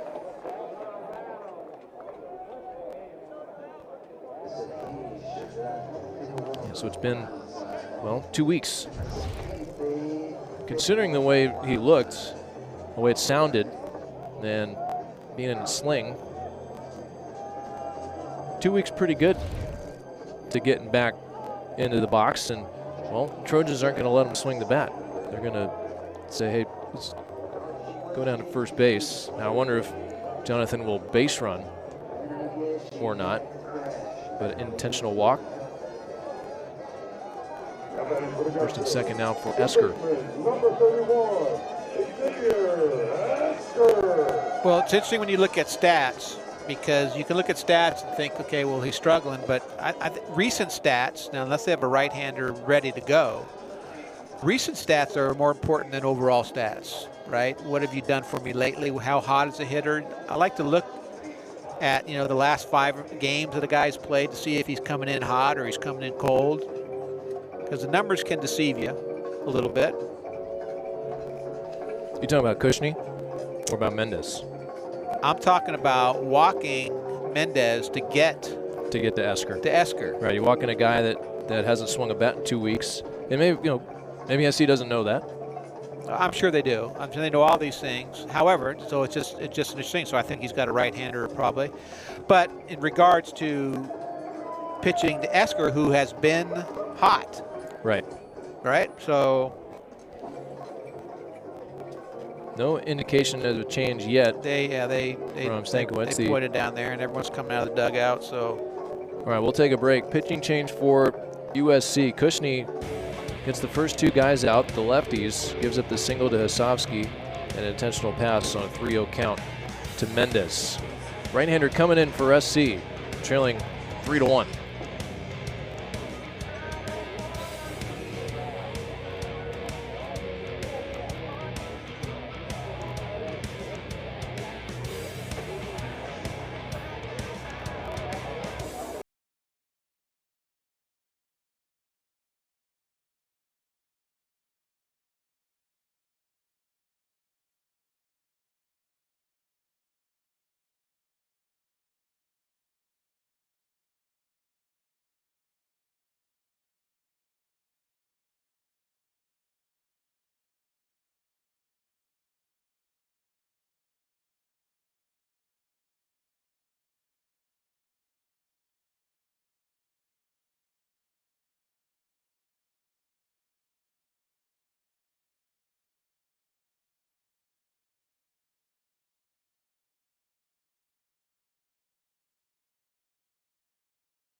The same Rizzo who started against the Gauchos last week, making his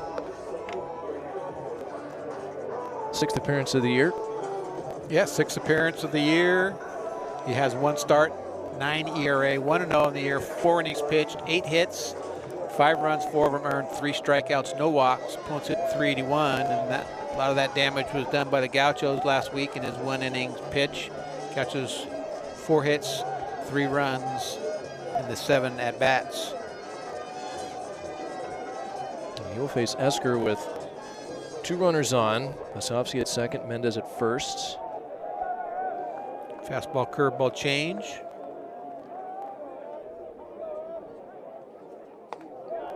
First pitch to X misses outside. Esker doubled off of Rizzo. 2-run double. Only time that he faced him. Palos Verdes High School, redshirt sophomore.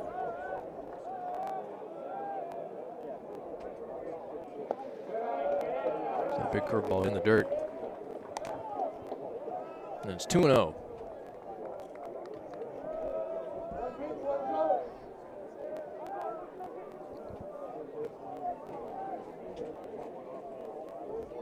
Two-out opportunity here for Santa Barbara,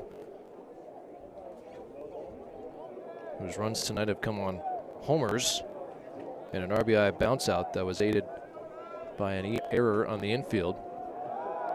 They picked to second, Osofsky back in.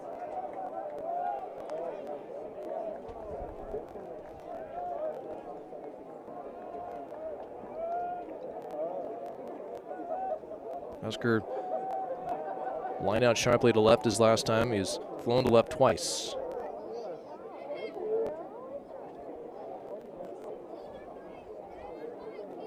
Time called here. A lot of probing before this 2-0 pitch. Potentially an impact pitch here. Gauchos leading by 2, last of the 5th. Rizzo, first base side of the rubber, and Esker flies it to center. Takeuchi retreating and has room in front of the track to make the catch. Yeah, another ball hit hard, 99 miles an hour off the bat. Strong part of the park. 382 feet. A long out by Esker. Gauchos do not score. They strand a pair. We'll go to the 6th. UCSB leading USC 2-1.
Jackson Flora for UC Santa Barbara with his complete game shutout on Thursday. Earned himself some national recognition. National Pitcher of the Week, D1 Baseball for the Golden Spikes Award watch group. And Jackson's just been more and more impressive every time I see him, and he was lights out. Retired the last 15 batters of the game, popped 100 after a drop pop-up that would have ended the inning. Next pitch was 100 miles an hour. So yeah, and that's exactly what you're seeing from him. You're seeing something more from him each and every outing. He keeps getting better, doing something. Scouts have to be drooling. He will absolutely be climbing up that draft list. He has been impressive. You got to come out and see him if you have a chance.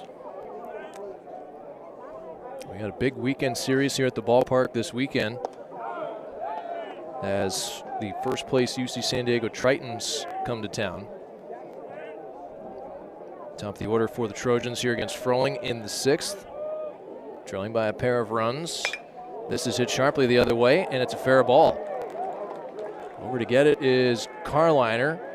It'll bounce off the short fence, and it's a leadoff double for Covarrubias. So we'll see if that stirs up. Got left-handers coming up.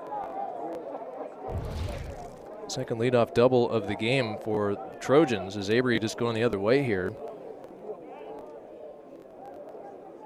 Now batting, number 40. So that brings the tying run to the plate.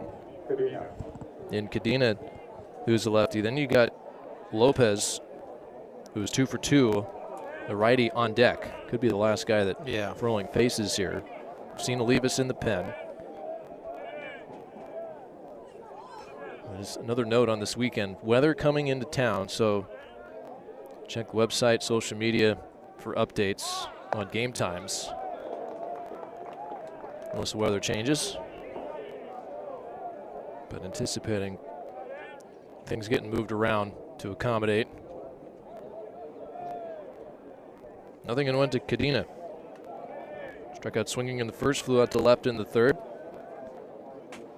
And this is driven to center field. Moving over is Kelly and makes the catch. And Covarrubias cannot advance. They hit the ball hard, 95 miles an hour off the bat. Non-productive out, however. That should bring Coach Checketts out and send Raymond Olivas into this game. Lopez singled in the first off Prosky, doubled in the fourth off Crodell. He's an impressive specimen. So we're going to get an inside turn here, or inside turn certainly would be an indicator. Oh, he's going to pitch to him. I think they may like that sweeper matchup. Yeah. Backdoor in there for a strike.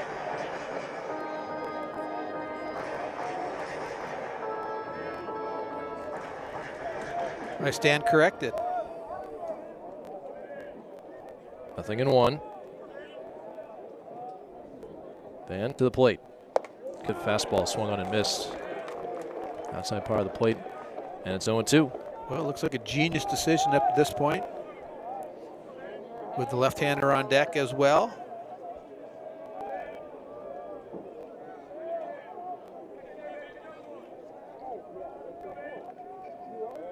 To Adrian Lopez. Fastball line foul. Look out over there. Heads up, JP. Is that JP? Yes. Billy. Heads up, Billy. Yes, that's Billy. That's what I meant to say. It looks. I can't see that far.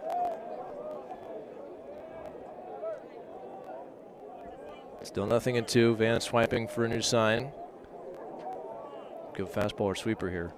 Got him swing and miss, and he came back with the fastball. He was a little late. There's Billy. Billy. I think they're going to throw a ball. Here is what I think he's going to throw. Whatever he wants to throw it off the plate. Backdoor breaking ball just outside. And it's 1-2. It's a perfect pitch right there. Absolutely perfect pitch. Just off the plate. It was started off way off the plate. And, you know, there was a couple balls off, at least a ball off. It's a perfect pitch right there. Maybe you get the call even sometimes. Runner goes, and it's fouled away. Rubius starting from second. Maybe that could have been on his own, or maybe thinking Trojans saying, hey, maybe they'll bury something in the dirt here. We get to third base. Yeah, he had a good jump. It's not a bad play. You know, if you're Lopez, I don't know how you feel about that, right? You're trying to battle and you got that, you know, visual in the background. Sometimes hitters don't like that, but they're playing deep at third. You don't get the inside turn. 1-2, slider fouled away. I'm okay with that play because also what you said, the potential of him trying to bounce one.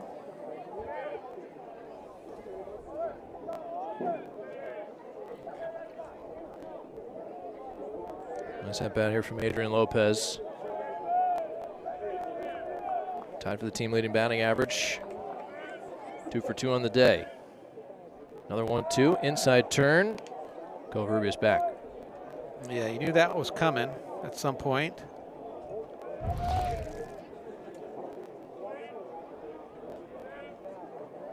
And how daring are the Gauchos to do it 2 in a row?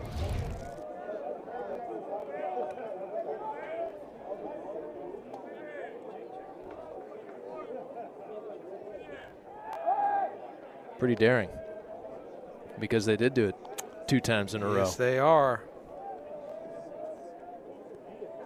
Never 3 times? Well, I'm not as on top of those disengagement rules. I get them still in the MLB. You can't pick a 3rd time, right? You can pick however many times you want. Here it is, a 3rd time. Yeah, that was the timing pick right there. This is usually when, if the Gauchos are going to pick 3 times in a row, maybe 4, this is when they say, we're confident, 100% sure almost, that runner is stealing. Well, they're trying to stop it. Covarrubias not going. Pitch out. 2-2. Right, the Gauchos don't like you to try to do things against them, so stop that. Stop that. That's like, they're like the big brother that would hold your head and put you underwater while you were swinging, and that's what the Gauchos don't like that. So he's just holding the head, putting you underwater right there. Said, stop acting like a little boy. 2-2. This is hit the other way. Carliner coming in, makes the catch. Covarrubias back to second. That's a great read by Carliner, looking into the sun on that liner. Yeah, another good at bat right there. Lopez, really impressive here today. I mean, I've seen him before, but he's even better than I remember. Tough guy to strike out right there. Put up a good bat. Hit that ball 93 miles an hour. Just a good at bat. Well, that's baseball. Covarrubias a leadoff double. A couple of lineouts. And Avery's still standing at second base with 2 outs. Here's Augie Lopez, left on left. And he swings over the sweeper, 0-1. So a lot of confidence right here in Froling. And he is repaying Coach Checkett's confidence in him up to this point. And he's made Lopez swing at some tough pitches. Another swing and a miss. Yeah, he's got swing and miss stuff. And Van struck Lopez, out. Yeah. He struck out Lopez on that breaking ball in the 4th.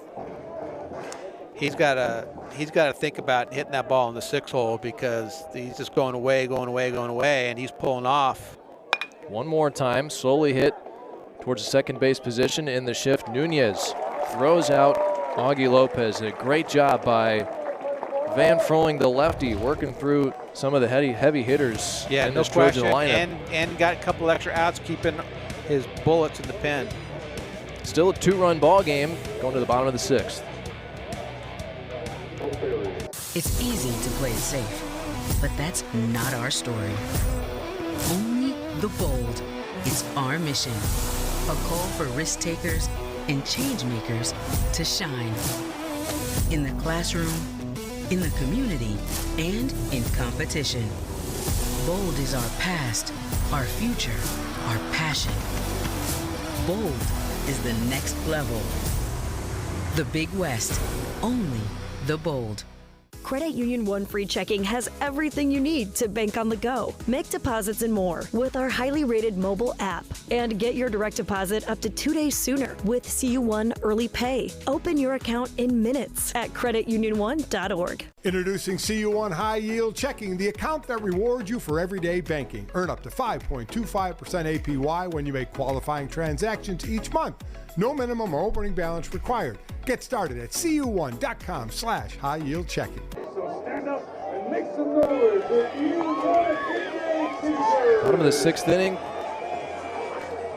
3-1 ball game. All the action happened in the 3rd and the 4th innings. This is what happened in San Luis Obispo over the weekend. On Friday, the 6-0 shutout. That was Flores Gym against the Mustangs. Thursday, beg your pardon. Yep. Then 4-2, Gauchos came from behind there. Cal Poly led 2-0 early against Nathan Aceves, and Cole Triba came in and slammed the door. Gaucho offense rallied, and then it was all Santa Barbara on Saturday. 12 runs, 14 hits. They put a cap on that with a 5-run 9th inning to sweep Cal Poly on the road. Cal Poly entered last weekend in first place and now have been knocked out of that first place spot, which is held by UC San Diego. We'll come to Santa Barbara this weekend. Corey Nunez, Noah Carliner, Nate Vargas for the Gauchos here against Garin Rizzo. Cal Poly still a half game ahead of the Gauchos because they have 2 more wins.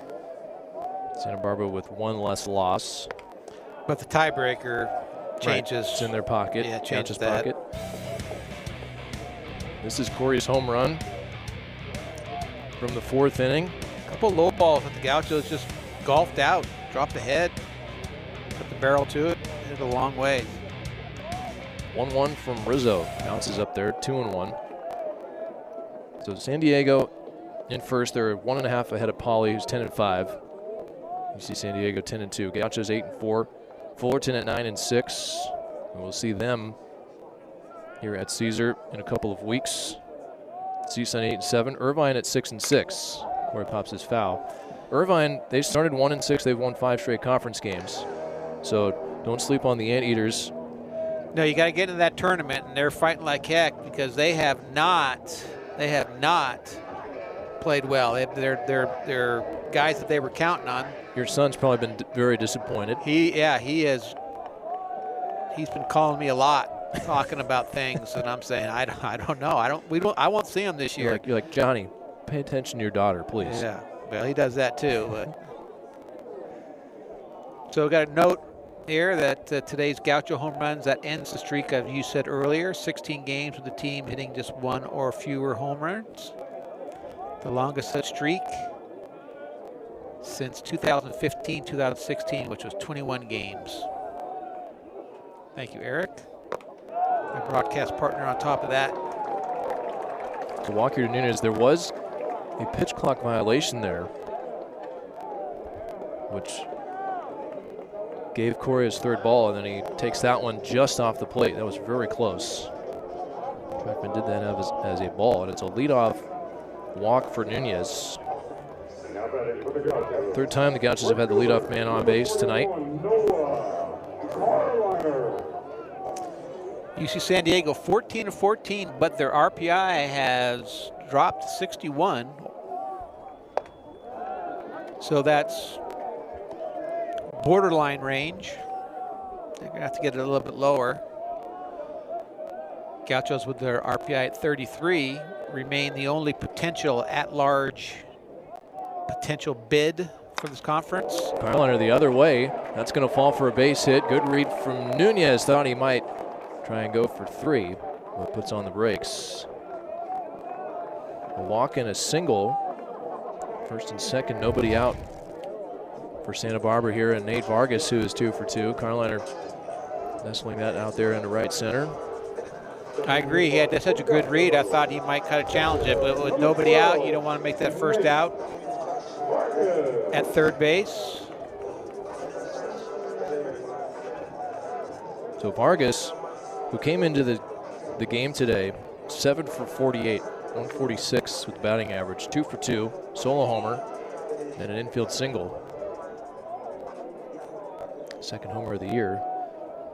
Gauchos with a chance here, put themselves in position to score some more as Vargas takes low. 7 hits now for Santa Barbara. But in terms of the RPI talk, a few weeks ago, there were 5, 6 Big West teams in the top 100. And now there's only 2. And the only other team close to cracking that's Cal Poly, who's at 105.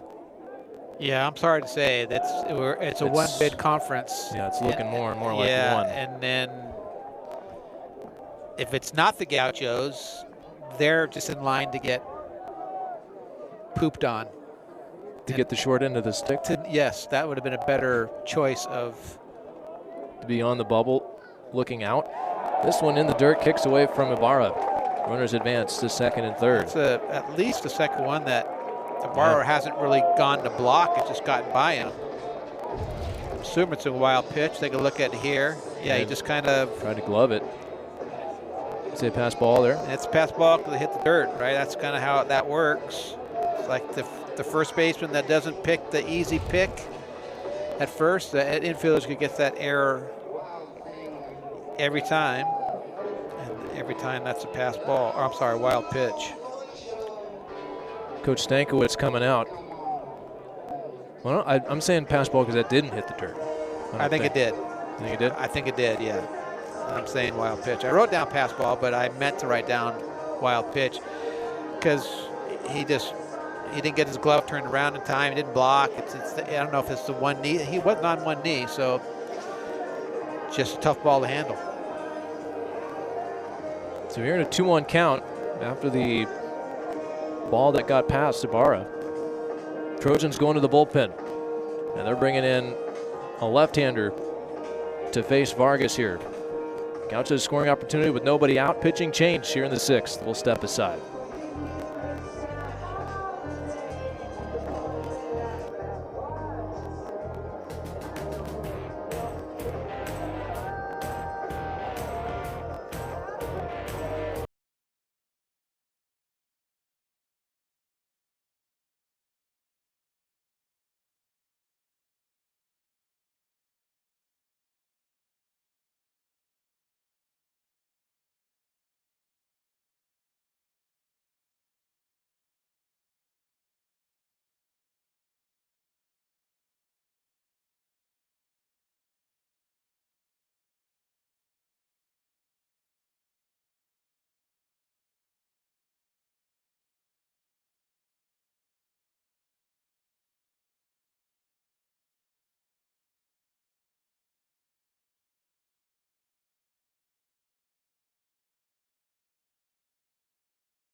Here in the bottom of the 6th inning, with Gauchos threatening with runners at second and third and nobody out. A 2-1 count.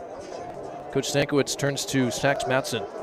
Yeah, he's making his 20th appearance, 1-0 on the year, 4.91 ERA. He does have a save, 22 innings pitched, 18 hits, 14 runs, 12 of them earned, 35 strikeouts. That's a big number.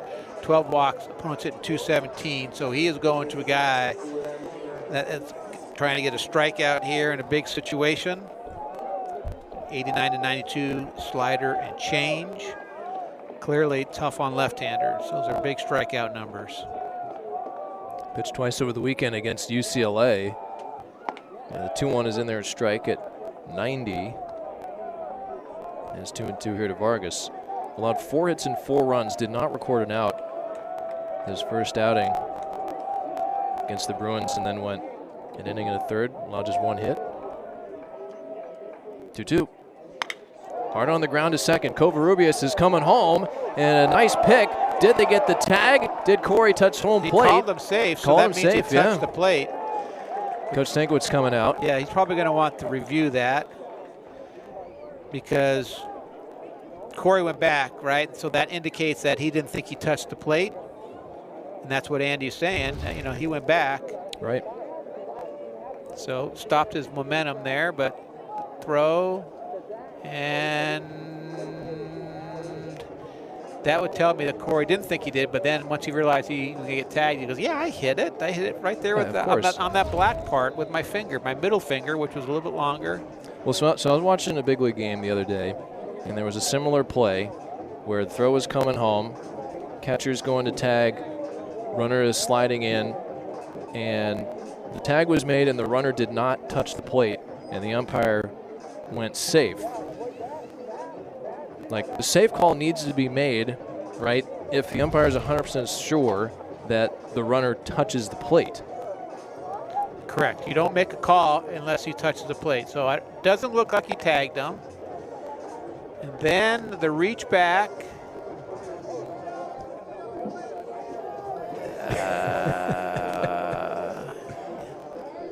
Yeah, that's a great shot. That's a great shot. And so what we're going to have there is nothing that is going to tell you that you can overturn the call. Is there anything there that tells you to overturn the call? If he touched the plate, he barely touched it. I mean, you could make an argument if you're a USC fan that the glove got the sleeve. The tag may have gotten the glove sleeve. I mean, you can make that argument as much as you could make until we get a different angle that Corey touched the plate, which I think he may have, but I wouldn't bet a nickel on it. You don't want to bet your nickel. I would not. I'm not making any bets on this one. I'm not only cheap, but I'm also smart. If it stands, the run scores, and it's 4-1 Gauchos with runners at the corners and nobody out. If it is overturned, it'll be 3-1, runners at the corners with 1 out. Take another look at it again. This might be the only angle that we have. I mean, great pick there by Ibarra. He's in good position in front of the plate. Like, does he get him there on the left shoulder? It's tough, hard to tell. Yeah. You would think not, because they both went back. You would think that just miss was sold by the fact that he went back, and then you could say that this just made or missed. Great effort, a great slide. So you just. Yeah, I mean, great camera work. I mean, you say. So you can make an argument that he touched the plate. When the umpire is also right there. Yeah, and he saw it, and he called him safe. Yeah. So that's why he's going to be safe. See, yeah, the high home might help on the tag. But it's Corey blocks the view of the glove. Yep. So you just can't tell there. This one might have. Yeah. Once again, donors, if you want to donate a few $100,000 to allow our cameras to be upgraded to eliminate that little blur right there. That's when Corey started going, I touched it, I did. That's how you know your son's lying to you, when they do something and then they. But could he also be getting deked by Ibarra? If Ibarra's going back to tag him, maybe you think, maybe I didn't touch it. In today's game, guys touch the plate and they score. They're celebrating. They're already doing their dance and whatever celebration that they have. So it's a difficult call. That's why I say it's 4-1 Gauchos. Evidence, at least that we see, unless we can zoom it in. I mean, here. that's a. This is the most convincing one. Can you decipher whether or not glove is on sleeve there? What you can't, just like you can't decipher if finger was on plate. Emmett Thorpe protecting that area, making sure nobody is getting over there and messing with this replay. And this is an extended review as well. Coach Chekic did get an explanation. He was talking for maybe 30 seconds before the umpires went to review. All right, we're even closer, Great job by the crew in the tank. In the bungalow. I think he's going to be safe. But you put a nickel on it? Yeah, I'll go back to my nickel. All right, here we go. Safe. Out. Yeah, I think they're saying that he got his sleeve there. Yeah, okay, well. Well, that's a great play by Avery Covarrubias. Yes, it is. He was not And by He was not in. He was halfway. Yes. A great pick by Ibarra. That's a play that very reminiscent of what you saw the Dodgers do with Rojas to save their World Series chances. An outstanding play, outstanding and a good play by Ibarra. And I owe you a nickel. Fork it over. I have to go back to my piggy bank.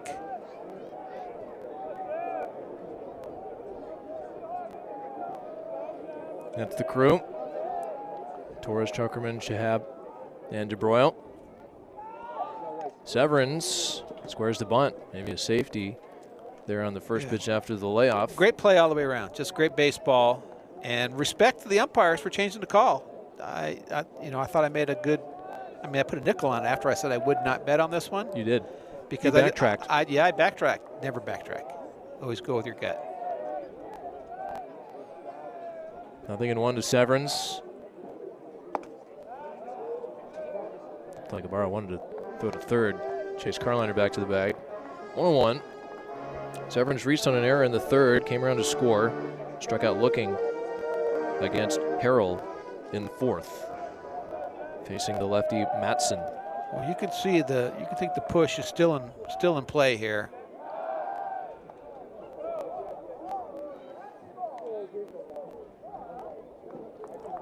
And you got a catcher running at first, and you got your right fielder who doesn't look like a Blazer, but I think that's deceiving.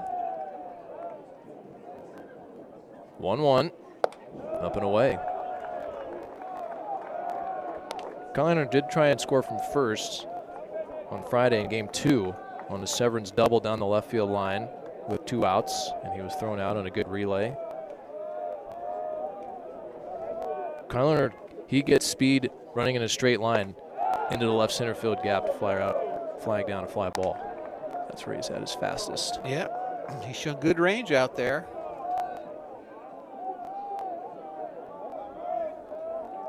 Two balls, 2 strikes to Severance. So we've talked about infield, that great infield play. Once again, infield a little shallower than normal. You can see that Covarrubias is a little bit shallower on this because I think it's a must with a big run at third base. When the ball's hit to the middle infield, you have to turn this, right? So you got to get to the ball just a little bit quicker. Severance can run. Well, it's one of those probably where you're reading ball off bat. Right, if it's slowly hit. Well, yeah, if you can, correct. But you'd play even shallower there. 2-2, and it hits Severance. Matson tried to go inside with the fastball, and it got Ryan in the left leg. And that loads him up for Kelly. Man, Severance, he gets dosed here on Saturday. The 4 times that he reached base all came with 2 strikes. The doubles, the single, and the hit by pitch. And there, on a 2-2, gets hit by a pitch again. He's on base for the 2nd time. Ryan gaining some steam and his confidence out there on the field of the true freshman. Top of the order here, Kelly. Yeah, you got the left-left matchup, but you got it with Rowan Kelly, who's just been outstanding this year. Yeah, still only 1 out. Leading the Gauchos with a .333 batting average. And Kelly in the air, right center field. Lamb on the move. He's going to get there. He makes the catch. Runners will tag from 2nd and 3rd. And the Gauchos get that 4th run. That's just a good at-bat, right? You have one job to do. It's not to hit a grand slam right there. It's to put the ball in play, preferably in the outfield. Good job by Rowan Kelly getting that big add-on run. Carliner scores. It's an RBI. For Rowan Kelly, who's up to 19 now. So now you see if the Gauchos kind of pull any kind of shenanigans with a left-hander on the mound. Question there is, you got Vargas, the base runners. Yeah, Vargas at 3rd. That's correct. Because yeah, I mean, this is It's tailor-made for a lefty special here. This is a visit from the pitching coach. Sean Allen. Yeah, Sean Allen out to visit with the infield. I'm sure this could be a topic of the discussion. Like, hey, these guys will run. They'll start that runner from first to try and get you to pick. Yeah. And then have the runner from third If come you're the home. Trojans, you know, you believe in your pitching staff. The game's at the plate. You just, if they want to, you know, unless they're going to give you an out, you get the hitter here. Yes, you got the left-left matchup with Barrett, who is 1 for 2 with a single. He's also walked and stolen a base. Takes right down the middle, a strike. See, maybe you don't even pick, right? You say that the game is at the plate. Give me your best stuff, tension there. Don't worry about anything else. 0-1. Fastball right over the heart of the plate again. So this would be the time that it would happen, right? The looking to throw the slider here, and yeah, you can bury one. Yeah. Waste pitch. So you also got to be. But this is also when maybe the Gauchos will put that on. Yeah, no, absolutely. This is the time that you would think that they would do something. But once again, it still doesn't change. You just got to make sure you're blocking balls at the plate. If he wants to steal, you want to give him that 90, you can give him that 90 because you have confidence in your pitcher here. 0-2. Bouncing ball off of Matson's glove. He's going to bare hand with time to throw to first. And that retires the side. So right back to you. Sacks Matson. Induces the fielder's choice with the play at home. Sack fly Rowan Kelly. Gauchos get a run, and Matson fielding his position under control to end the inning. We've completed 6. It's Gauchos 4, Trojans 1 here on ESPN+. Baseball returns to Cesar Wasaka Stadium this Friday, April 10th at 4:35 to start their series against UC San Diego. And Gauchos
Four to 1, Santa Barbara leading USC. Second game between these two teams after USC defeated UC Santa Barbara 7-6 last Tuesday at Dato Field. Gauchos here 4 runs, 7 hits and an error. Trojans 1 run, 3 hits and an error. As we start the 7th, Raymond Olivas takes over after Van Froling went 3 innings, allowed 1 hit and no runs. He walked none and struck out 3. The only hit he surrendered was a leadoff double by Covarrubias in the 6th, and then got the next 3 batters in order as Coach Checketts turns the ball over to Olivas. 16th appearance, 2.53 ERA, 101 record, 2 saves, 21 in the 3rd innings, 21 hits, 6 earned runs, 1 walk, and 17 strikeouts for the sophomore from Stockton. Well, hats off to Froling, another outstanding outing. He has really emerged as a go-to guy out of the pen for the Gauchos to go with Triba and the local Chase Hoover. And it really, it's helping Hoover because Hoover saw a lot of action early on, a lot of high leverage innings. Well, yeah, him and Ray and AJ, they were getting leaned on a lot. Exactly. And so another arm coming in. Triba's obviously big, but Van Froling Another one helping spread out the love a little bit in that Gaucho bullpen. Olivas pitched a scoreless inning. That was the 5th, a 1-2-3 inning last Tuesday, and faced Covarrubias, Martinez, and Lopez. He'll face Takeuchi, Lamb, and Martinez. They're at the top of the 7th. Kevin Takeuchi drove in the only run of the game for USC. That was in the 4th inning on a sacrifice fly, 0 for 1. A good breaking ball outside corner. And this is what Ray has done a lot this year, worked ahead in the count. 1-2.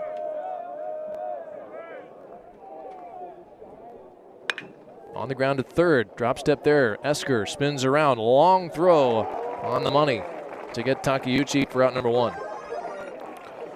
Level 2 play right there.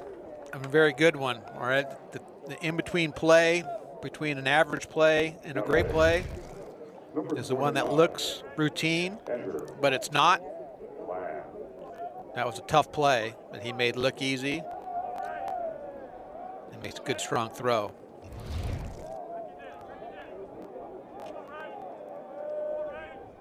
Olivas.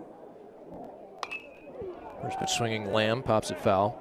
Ray did not appear in the series against Cal Poly. That's how good Flora and Triba, Seves, Montgomery were. So he's fresh. And we could maybe see him finish this game.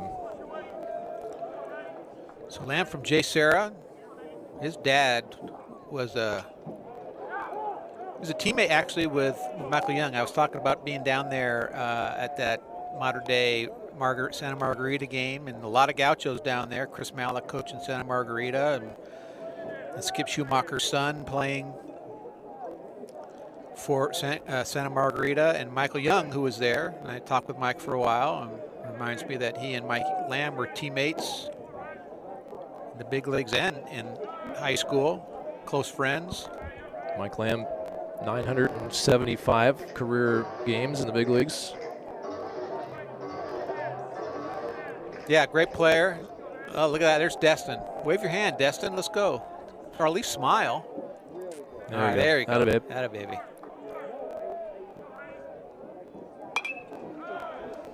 It's a good view from out. We should do the game from out there one time. What do you think? Yeah. I don't want to distract from your Andrew Lamb story here. Yes. Yes. Okay. No, I'm just Mike Lamb. Matter of fact, he and Sergio Brown were on the same '95 Fullerton team that won the national championship, if I'm not mistaken. And like I said, Lamb was a thorn in our side during his career down there at Cal State Fullerton, as a lot of those guys were. I think we got him back in '96, but. Andrew Lamb in the air, left field, hit pretty well. Going back, Barrett able to turn around and make a nice play. Ball kept going a little bit. They get surprised, Liam. And he makes a nice play. The ball hit well, 94 miles an hour off the bat. There's some good fundamentals here in this. Liam, initial read is direction incorrect and able to adjust. Quick head turn where he doesn't lose the baseball. Probably the most common outfield drill that every program runs is turning the correct way. Which way is the correct way, Bob? If you're breaking, your gloves on your left hand. If you're breaking, you don't turn your chest to the infield. Right. You turn your chest to the outfield and turn that way. Because that way, so you turn the chest, that means you end up backpedaling and you can fall trip over. and fall and that type of stuff. So 1-1 here to Maximo Martinez, misses away. 1 ball and 1 strike. Fun drill in kids camp. Oh yeah. Hit the tennis balls, no glove. All right, you're gonna break to the left and then like a football pass, I'm gonna lob it over your right shoulder and you gotta spin your head around and catch it. 1-1. Just misses. 2-1 here to Maximo Martinez, 0 for 1, a walk and a strikeout.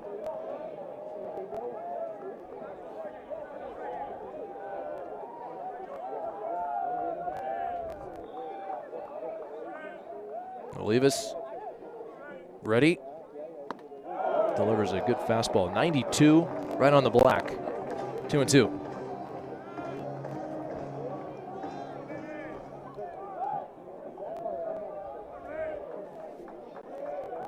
Ray looking for a shutdown inning.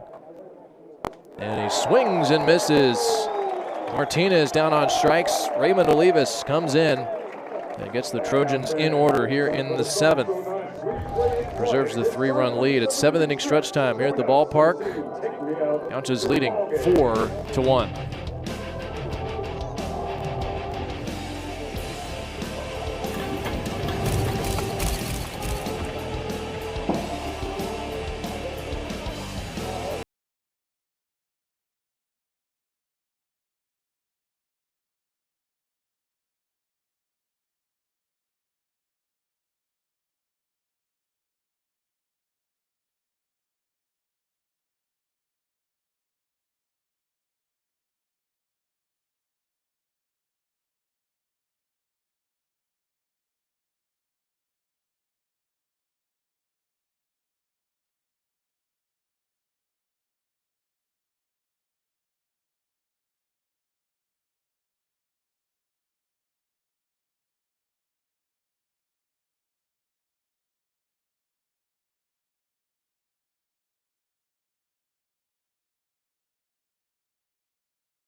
We're here at Cesar-Wasaka Stadium here in the bottom of the 7th inning, 4-1. Gauchos with the lead. It's still Sax Matson out there for USC. He will face Hasovsky, Mendez, and Esker. Scheduled hitters for the Gauchos here. Scored 2 in the 3rd, 1 in the 4th, 1 in the 6th. Trojans with their single run in the 4th inning. Sax Matson got the final 3 outs. Yeah, he finished the 6th. He came in, inherited a 2-1 count to Nate Vargas, who hit that bouncer to second, or Covarrubias on a backhand and a nice throw. Yeah, a nice pick to Ibarra to get Nunez trying to score from 3rd, and the Gauchos wound up scoring a run anyways on the sac fly by Rowan Kelly. Hasovsky, 1 for 3. Single and an RBI. He's bounced into a double play. Inside corner there, a strike.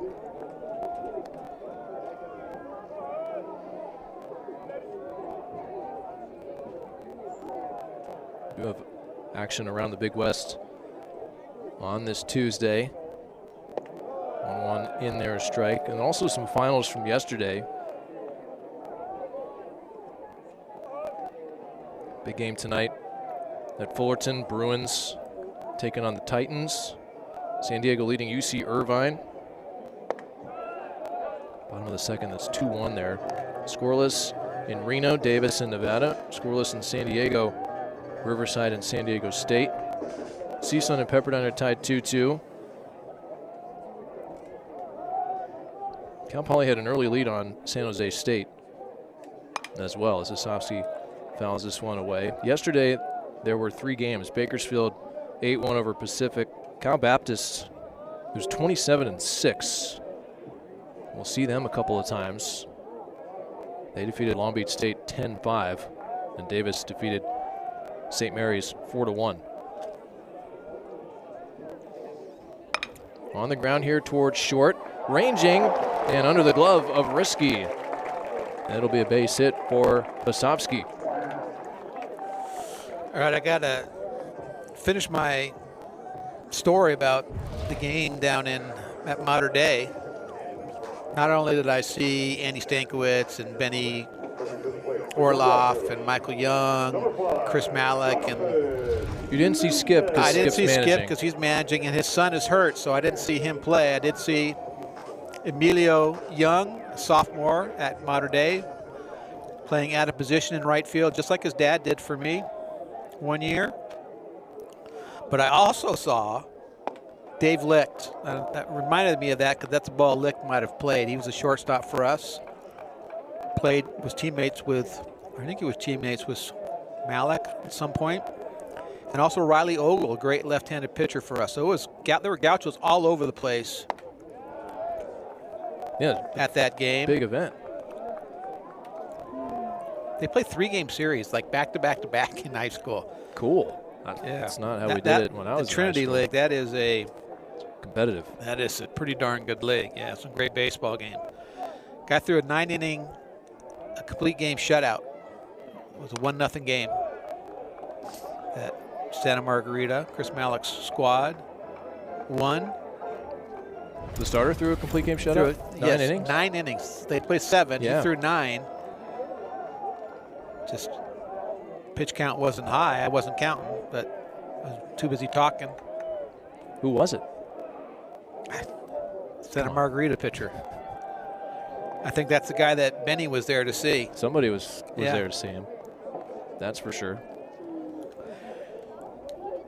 I'd introduce Dave Lick's son, who were at the game, but they snubbed me, so I don't have their names. But hi to the whole Lick family. It is Jonathan Mendez at the plate, and he swings and misses for strike 3. First strikeout for Sax Matson. So Mendez came on a pinch hit in the 5th. Walked and is now 0 for 1 with a strikeout. 1 down runner first for Esker. Matson's 36th strikeout in 23 innings. 23 2/3 innings now. X 0 for 3, but has hit the ball hard a few times. Swings over the breaking ball, 0-1.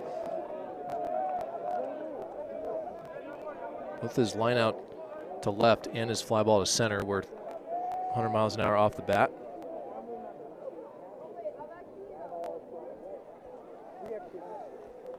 Osofsky at first. And that's right there at the knees. X maybe thought it was a touch low. 0-2.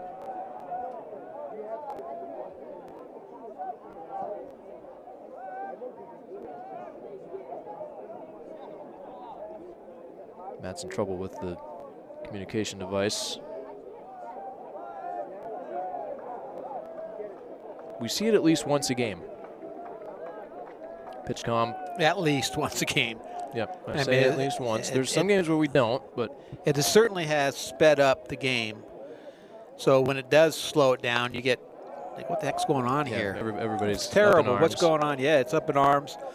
So, well, I guess I think you probably save 3 minutes on the course of a game when you add in both the delays and the expedience of it. 0-2. Once more, and this is outside. I haven't got your take on the ABS system in the big leagues. Are you ready for that? Am I ready for my take? Have you watched enough? I've seen a couple games. Yeah, I mean, I'm okay with it. I'm okay with it. I think there's some nuances to it that make it some strategy involved and pulled foul. I think ultimately the good umpires are going to show how good they are. And there's some pretty darn good umpires. Yes, there's a lot of great umpires at that level. And missing a ball that is, a hair off the plate, you get that overturned. That shouldn't be a rub. Strike 3 called here inside corner as that fastball freezes Esker. Back-to-back strikeouts for Matson. I'm sure it has its drawbacks. It takes away from the human element of the game, which has always been there. But we've chased that away really with the replay, right? So in many different sports. Yeah, right. So you're giving the hitter and the pitcher that one last chance, and I'm okay with it. I'm okay with it. Yeah, it's not like they have one an inning. I think you have like 2 a game. This one misses down and into Nunez. And sometimes we see, 300 pitches a game, 350. So you got to pick and choose carefully which ones you're going to challenge. 1-0 is hit foul. Nunez 1 for 2. I don't know. That'd be a wild game, 350 pitches. But I see what you're saying. Yes. You don't need to go anywhere further with that. 2 challenges in a game where there's, or 4 challenges where there's a game with 350 pitches. There's a fly ball towards the right field corner. Moving over is Lamb. In fair territory, makes the catch. And that retires the side. Leadoff single by Osofsky, stranded at first. A couple of strikeouts for Matson. Still 4-1. Santa Barbara leading Southern California, moving to the 8th.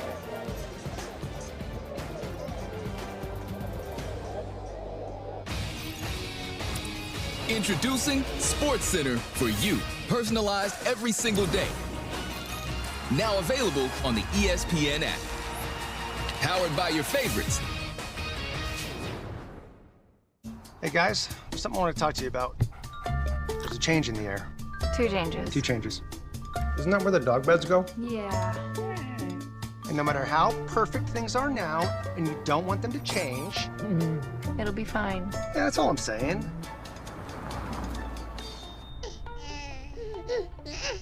I told you it'd be fine. The 3-row luxury TX, because everyone should feel like the center of the universe.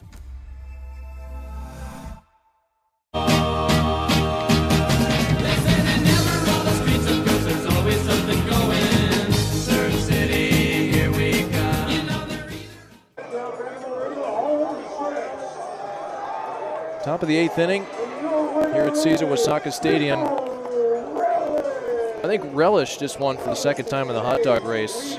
But here's the notes through the 7th inning.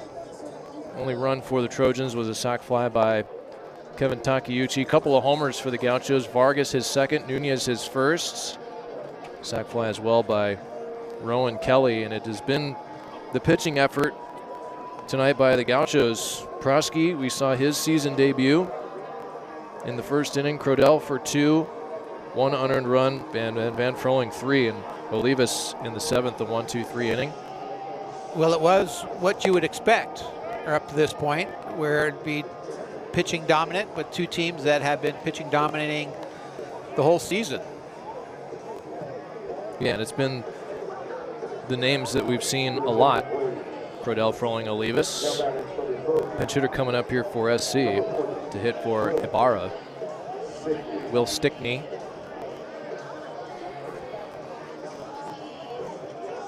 Redshirt freshman from San Diego, Will Stickney. 4 for 23 on the season with a double and a homer. Hitting in the 8th spot for Ibarra, who is 0 for 2. First pitch from Olivas misses low and away.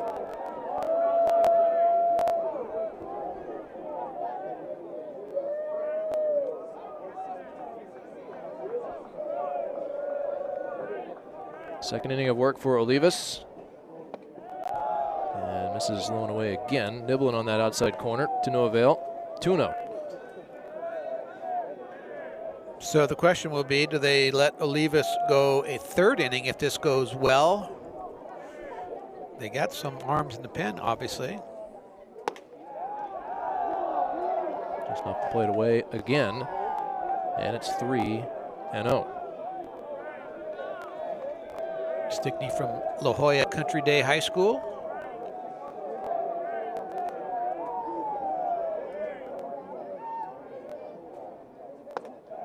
There's a strike. SC's had the leadoff man on twice. They were both doubles. The only other base runners, 2-out single in the 1st, 2-out walk in the 2nd.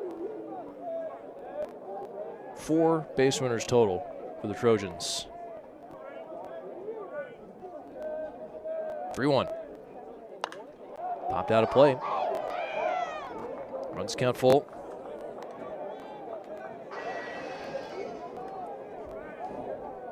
When you limit base runners, as a pitching staff. Takes pressure off your defense. Takes pressure off the offense in certain cases. 3-2 is up and in. It's like maybe a changeup. Leadoff walk to Stickney. There's Cole Tribe getting loose in the pen.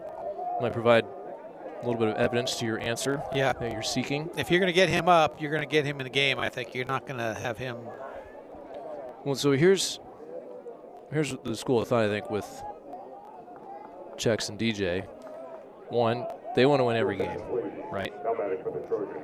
Good plan. With the weekend ahead that you have against UC San Diego, who's in first place in your conference. But the current standing for the Gauchos, they're 32nd in the RPI. USC checks in at 8. And this would be a huge win for the RPI case. No question. An add to the resume that is already pretty strong for UCSB. I throwing You're going to throw your guys. Yeah. You get the wins when you get the wins, especially against a ranked program and one that's going to help your RPI. And it's not affecting. On the ground is second. Severance good will decision. Settle for 1. Yeah, good decision right there. That was off the bat, risky. No need to be Superman there and try to do the pivot, jump turn, whatever you want to do. Good. You see the set step right there. Just a good decision. Play the ball in front of you, take it to where it takes you, and get the out. You got a 3-run lead.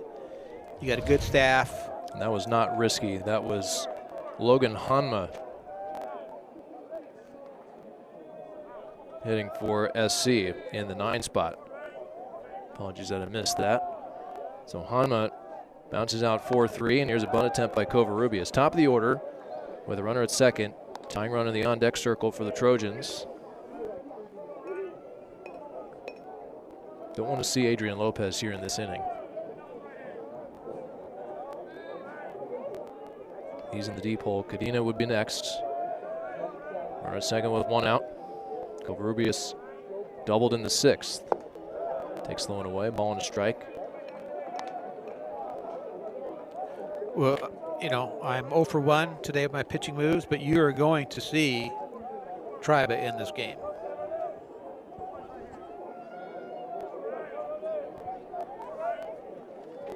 One. Foul down the right field line. So I got the attendance tonight of 1,000, an official sellout. And then Eric, our outstanding sports information, provided on the topic of ranked wins. A win tonight would be our highest ranked win since beating UCLA when they were #1 in March of 2020. I remember that night. This one misses up and away, 2-2 to Covarrubias. That was one of the last games we had. Yeah, before the COVID shutdown. Before the shutdown. It was one of those early night games. And the first night game that season against Cal. 2-2 on the ground to third. Maybe a tricky play for Esker. On the line, off balance. And Hosofsky does a nice job to knock it down. Down there along the line to keep Stickney at third. And that's going to bring the tying run to the plate. Yeah. Boy, an infield single there. You would for think, Covarrubias. yeah, Esker trying to do his best Machado impression there. Yeah, that's a tough play, especially on the throw. Has to get rid of it quickly.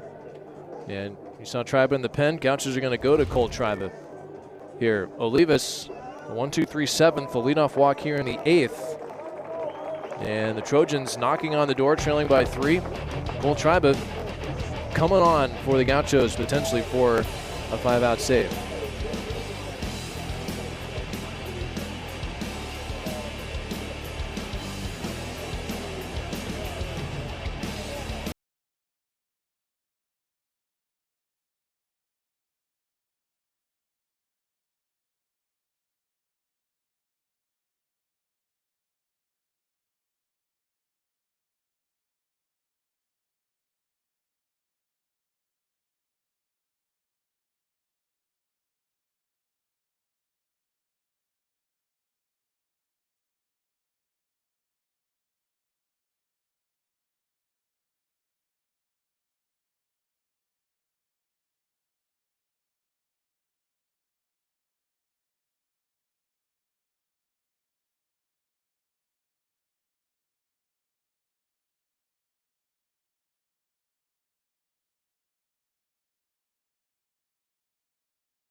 on the hill for UC Santa Barbara, leading by 3. Trojans have runners at the corners and 1 out. And the left-hander slated to face Isaac Cadena here. Cole, 6th appearance, 12 1/3 innings, 7 hits, 6 runs, 3 earned, 2 walks, 19 strikeouts, 2.19 ERA for Triba. In his first 3 outings against Davis, Hawaii, and St. Mary's, he allowed 6 hits and all of those runs. Since then, 8 shutout, 1 hit, no walks, 13 punchouts against Oregon and Cal Poly. He threw 60 pitches in that Friday night win, where he earned the win against the Mustangs. The Easter Sunday off, a little extra day of rest. So you'll see Triba here facing the lefty Isaac Cadena, representing the tying run here in the top of the 8th. Starts out Cadena with a 92-mile-an-hour fastball for a strike. Yeah, the ball just coming out of his hand different than it was when he first came back from the injury. And that's why I think he was, when he had that reaction to that Oregon series, he just realized that, man, it feels good. That is me. Right back to that corner, 0-2. Johnny Bloom sent me a note that when the Gauchos defeated UCLA back in 2020, UCLA had the top-ranked ERA in the country going into that game. I think the Gauchos had a pretty good staff. It might have been the Gauchos that were up there in ERA as well. Gauchos started 13-2 in 2020. Had a sweep on the road against Oregon State. A win against #1 UCLA. They were off and running. 0-2 here to Cadena. And a swing and a miss on a high fastball. And Cadena down on strikes on 3 pitches. Yeah. Away, and then Cheddar. Well, fastball was, the second pitch was fastball away, but this was up and in. Just ties Cadena up. Number 5, Adrian. And so here's the matchup of the night. Adrian Lopez, 2 for 3, single, a double, a run scored. Lined out sharply to right as last time against Cole Triba.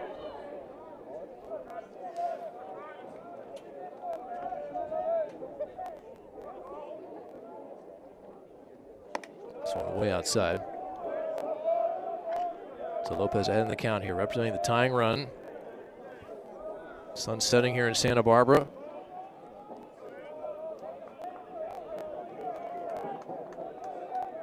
And the Trojans with a shot here. Triba trying to work out of the jam. 1-0. Backdoor slider, strike. Talked about the great at-bat Lopez gave last time against a tough left-hander. Only 18 strikeouts for Lopez in 124 at-bats. 17 walks. Swing and a miss. Count 1-2. Another note here. Covarrubias at first, 14 steals. Well, he's But not you got going. the lefty on the hill. He's not going anywhere in this situation. You got to let your best hitter extend this inning. And now with 2 strikes. Triba kick steals. Got him. Cole Triba comes in, strikes out Cadena, strikes out Lopez, and strands runners at the corners as he climbs the ladder here. Gets the swing through and strands a pair. 4-1 Santa Barbara going to the home half of the 8th.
Cannon, Bob Bronsma, Coach Stankiewicz and the Trojans have gone to the pen for their 6th pitch of the night. It's their closer, Adam Troy. He's a good one. Yep, this is his 18th appearance. He's 1-2 on the year with a 3.86.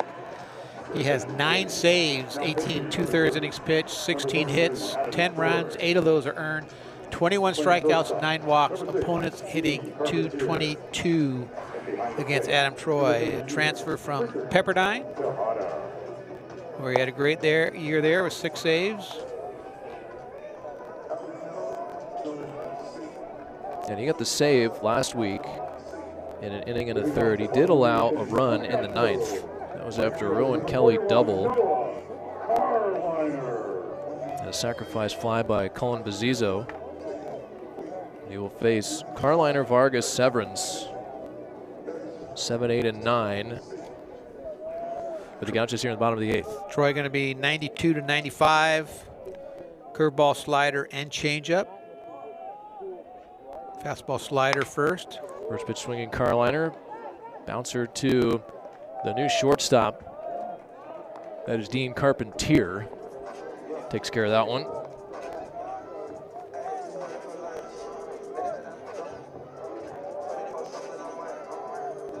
There's one down for Vargas. Carliner now 1 for 4.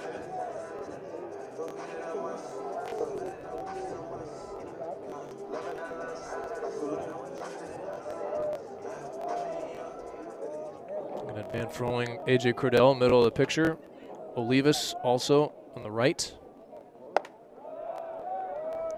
With Nick Peterson, Hudson Aber also in that picture. Vargas, 2 for 3 on the night. He's been on base all 3 times. Solo home run back in the 3rd. Misses high and falls behind 2-0 here. Yeah, lost an RBI on that great play by Covarrubias and Ibarra at the plate with the catch and the tag.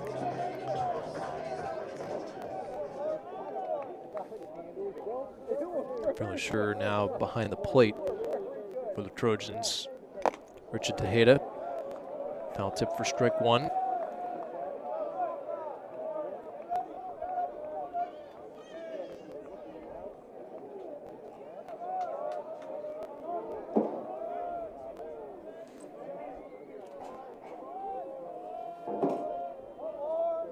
Two-one. And a swing and a miss. 93 elevated. And Vargas chasing that one.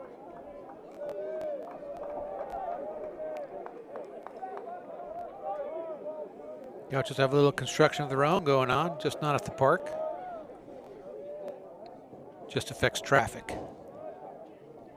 2-2 and tried to elevate again. Vargas lays off. When they're out there doing their thing, the construction crews, it's noisy. Is that right? Noisy here at the ballpark. It's, at least for me, it's very noticeable. It's nice now at this time of night where construction has subsided. Payoff pitch in the air, left field, going back Cadena, and it's off the fence. It's going to carry him into left center field, and Vargas is going to stop at second with his 3rd hit of the night.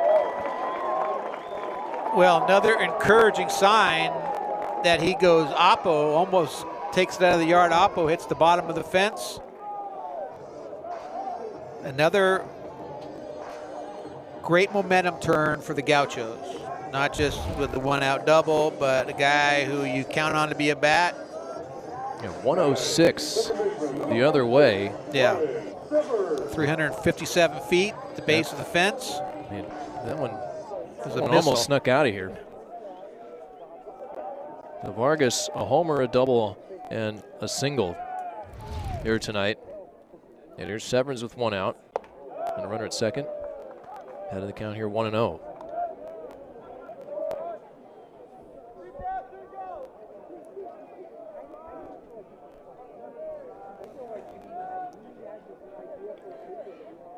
Vargas with his lead. Here's the pitch. Big swing and a miss there, Severance. A ball, one strike. See if the Gauchos can add on here against the talented closer for the Trojans, Adam Troy.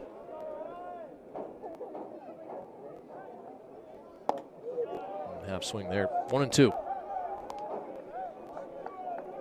I don't think Ryan was looking for something hard on the inside corner there.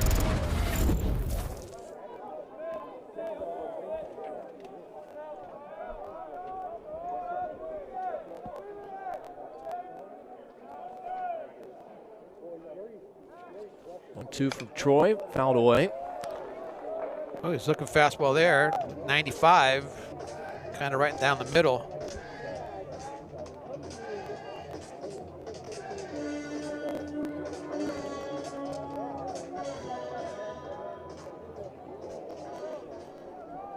A double for Vargas, 9th hit of the game for Santa Barbara. Out hitting the Trojans 9-4. 1-2 again, missed away.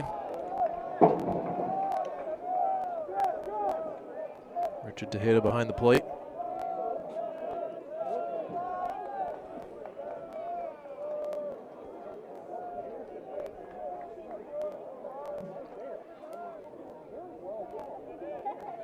Two.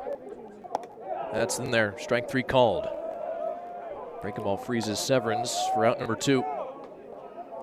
I mean, you can understand the guy saw 93, 95, and then he sees ball kind of coming in, and that was a front door kind of a break ball. Gets the freeze. There's Rowan Kelly, top of the order. Rowan, the true sophomore, 0 for 2, couple of sacrifices, a bunt and a fly, and now an intentional pass. The Trojans want to set up a force any base and want to face Barrett.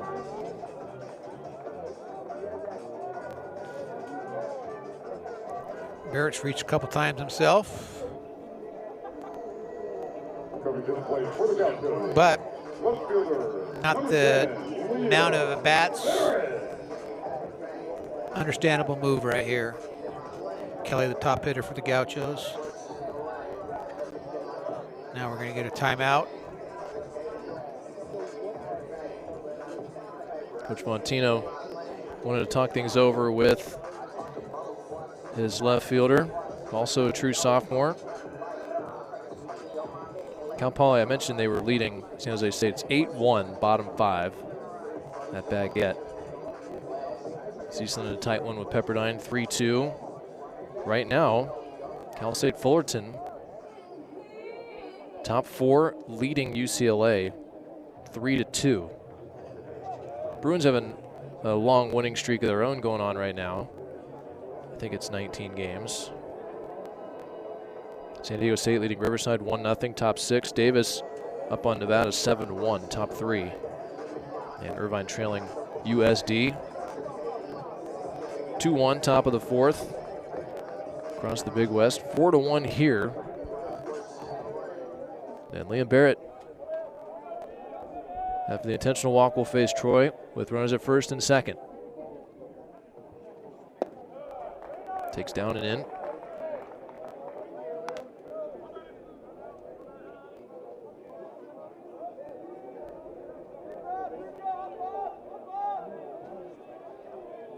Santa Barbara would love a 2-out runner to increase their lead here.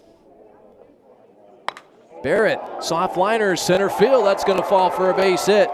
Vargas will score, and it's 5-1.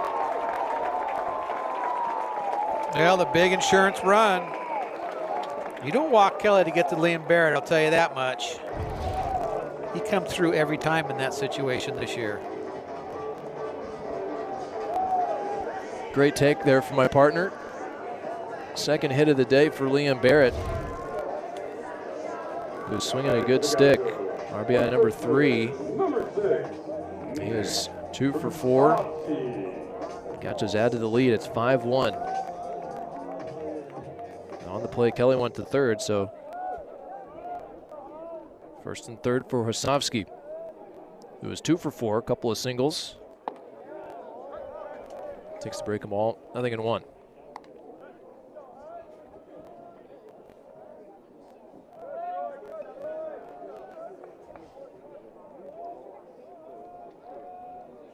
Been a strong performance tonight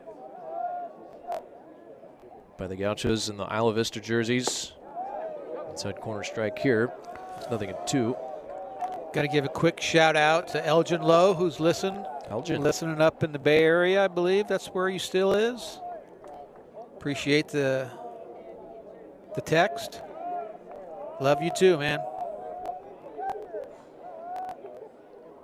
Runners at the corners. Runner goes, and it's swung on and missed. Osofsky down on strikes. A 1-out double and a 2-out single. Play to run for the Gauchos against Troy and the Trojans. We'll go to the 9th. UCSB leading by 4 here on ESPN Plus.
Five-1 Gauchos here, top of the 9th inning. 5 runs, 10 hits, a couple of home runs today by UCSB. Second of the year there by Nate Vargas, and first of the year for Corey Nunez. Nate almost doubled up with his second homer, but it was a double off the fence in the bottom of the 8th inning. And the Gauchos in good position here with their stud lefty Cole Triba on the hill, working on the 5-out save. Struck out the only 2 batters he faced in the 8th, coming in with runners at the corners. You got Cadena and Lopez. He'll face Augie Lopez, Kevin Takeuchi, and Andrew Lamb for the Trojans here in the 9th. And what has been an all-around effort for Santa Barbara here tonight. And Augie Lopez will not hit. It'll be Jack Basir to hit for USC. Augie, the lefty, was 0 for 3. Basir, 296. Kind of been relegated to the pinch hit role here the last couple weeks. Transfer from Pepperdine and TCU. Hits it hard on the ground. Diving stop by Hasofsky on the forehand. He will take it himself for out number 1. Well, a missile right there by Basir, 101 miles an hour off the bat. An outstanding play by Husofsky. Might have taken a funky hop. Not on your infield. Bite your tongue. But Nick on the forehand side, we've seen him make a handful of great backhand diving stops. And there, going to the dirt, make the play, and then hustle into the bag just in time. So a star in the book, 1 pitch, 1 out here in the 9th for Triba. Goes to work here against Takeuchi, delivers a strike.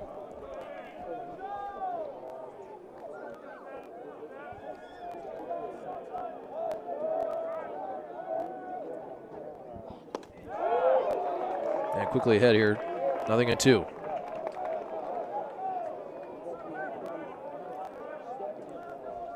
Trojans 27-6, 8th in the RPI.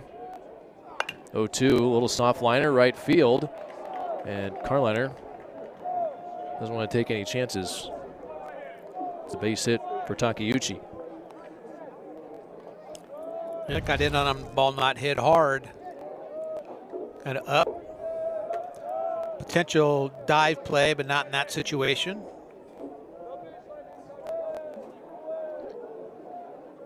Although that's not what Cole Triba thinks.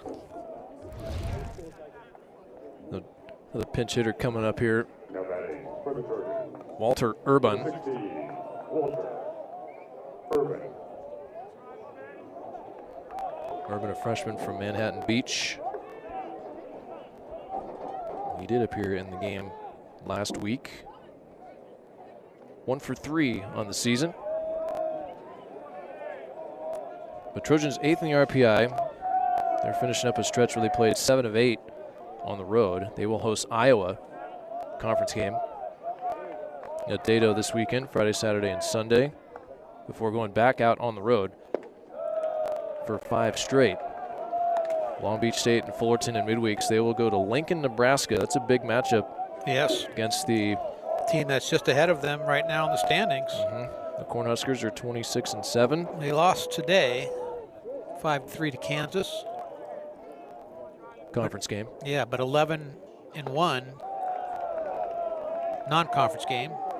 Conference series, I should say, in Lincoln, Nebraska. Oh, you're talking about, gotcha. Yep. I'll still stay on that. Yep. But this is that's kind of their last major road stretch. They play 3 straight weekends at home. 2-0 here to Urban is not close. Trojans just got to stay afloat. They put themselves in a great position to get into the postseason. Coming off of one where they made last year. Lost in the Oregon Regional. Oregon State Regional. Oregon State, yes.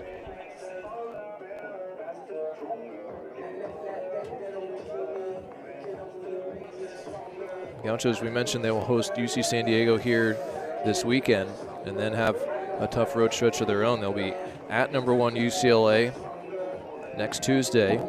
Then they'll travel to Orange County to take on UC Irvine. And then we'll stay down there and play California Baptist. Future Big West. Yeah. Member. 3-0 in there, a strike, good visit from Vargas.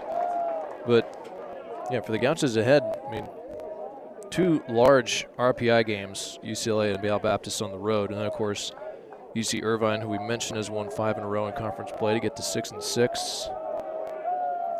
And it's always tough playing at Anteater Ballpark. Yeah, they're not hitting. Oh, you got a call right there. It's a big call, right? That's a big call. 3-2 now to Urban.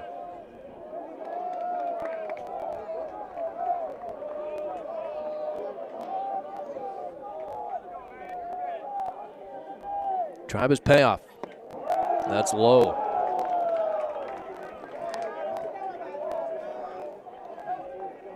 Urban hitting for Lamb. We'll go to first. And here's Maximo Martinez. Now batting. 0 for 2, walk and 2 strikeouts for Maximo.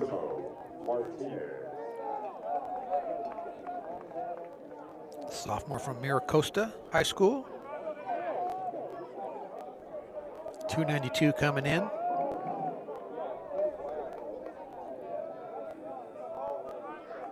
First and second for SC. Still only 1 down.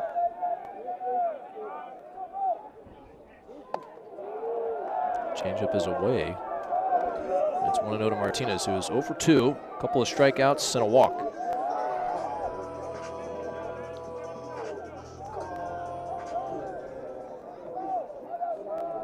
Tying run in the on-deck circle.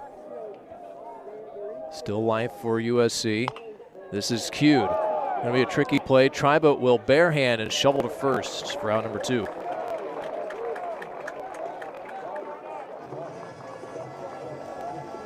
Good check play, that ball. yeah. I'd probably got a cut on that baseball. Good play. I was a little concerned about him going with the bare hand on that and not securing it with the glove the way he had time to glove it. Number 32. But he made a nice play. Risky play, but easy play. So first at bat of the game for Richard Tejeda.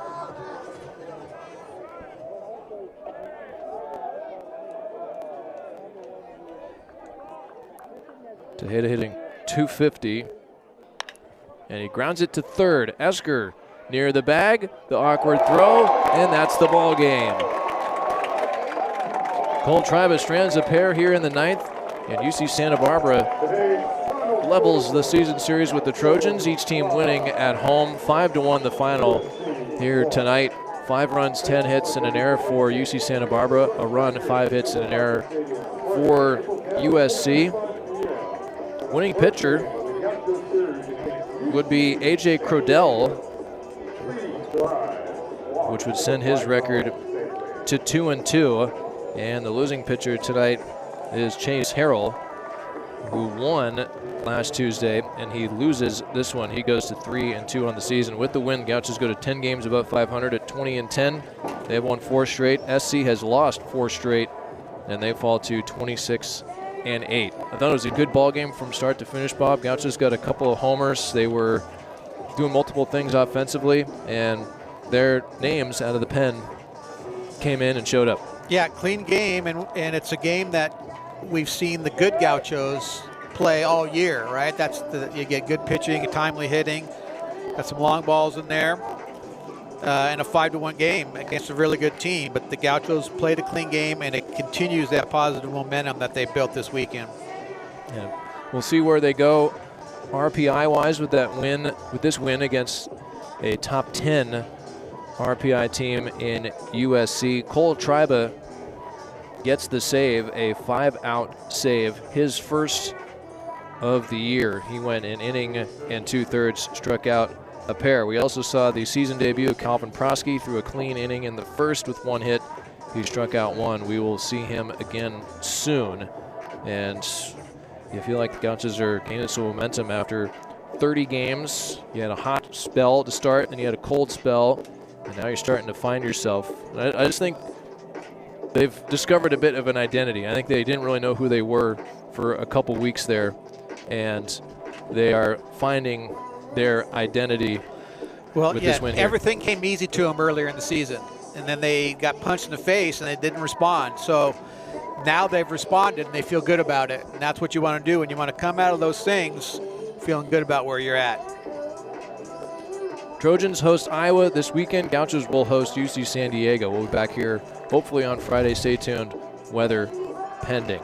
That'll do it for us here at Caesar Wasaka Stadium. For our director, Danny Spantman, our engineer, Eddie Spantman, my partner, Bob Bronsma, Jerry Fall, Fall Productions, everybody on this great crew. That was a good show tonight. Athletic Director Kelly Barsky, Tom Hastings, Andrew Checketts, and the rest of the Gauchos. My name's Kevin Cannon, signing off from Caesar Wasaka Stadium. All games airing on the ESPN networks are streamed live and archived on the ESPN app. This has been a presentation of ESPN. Gauchos win it here tonight over USC 5-1. Good night.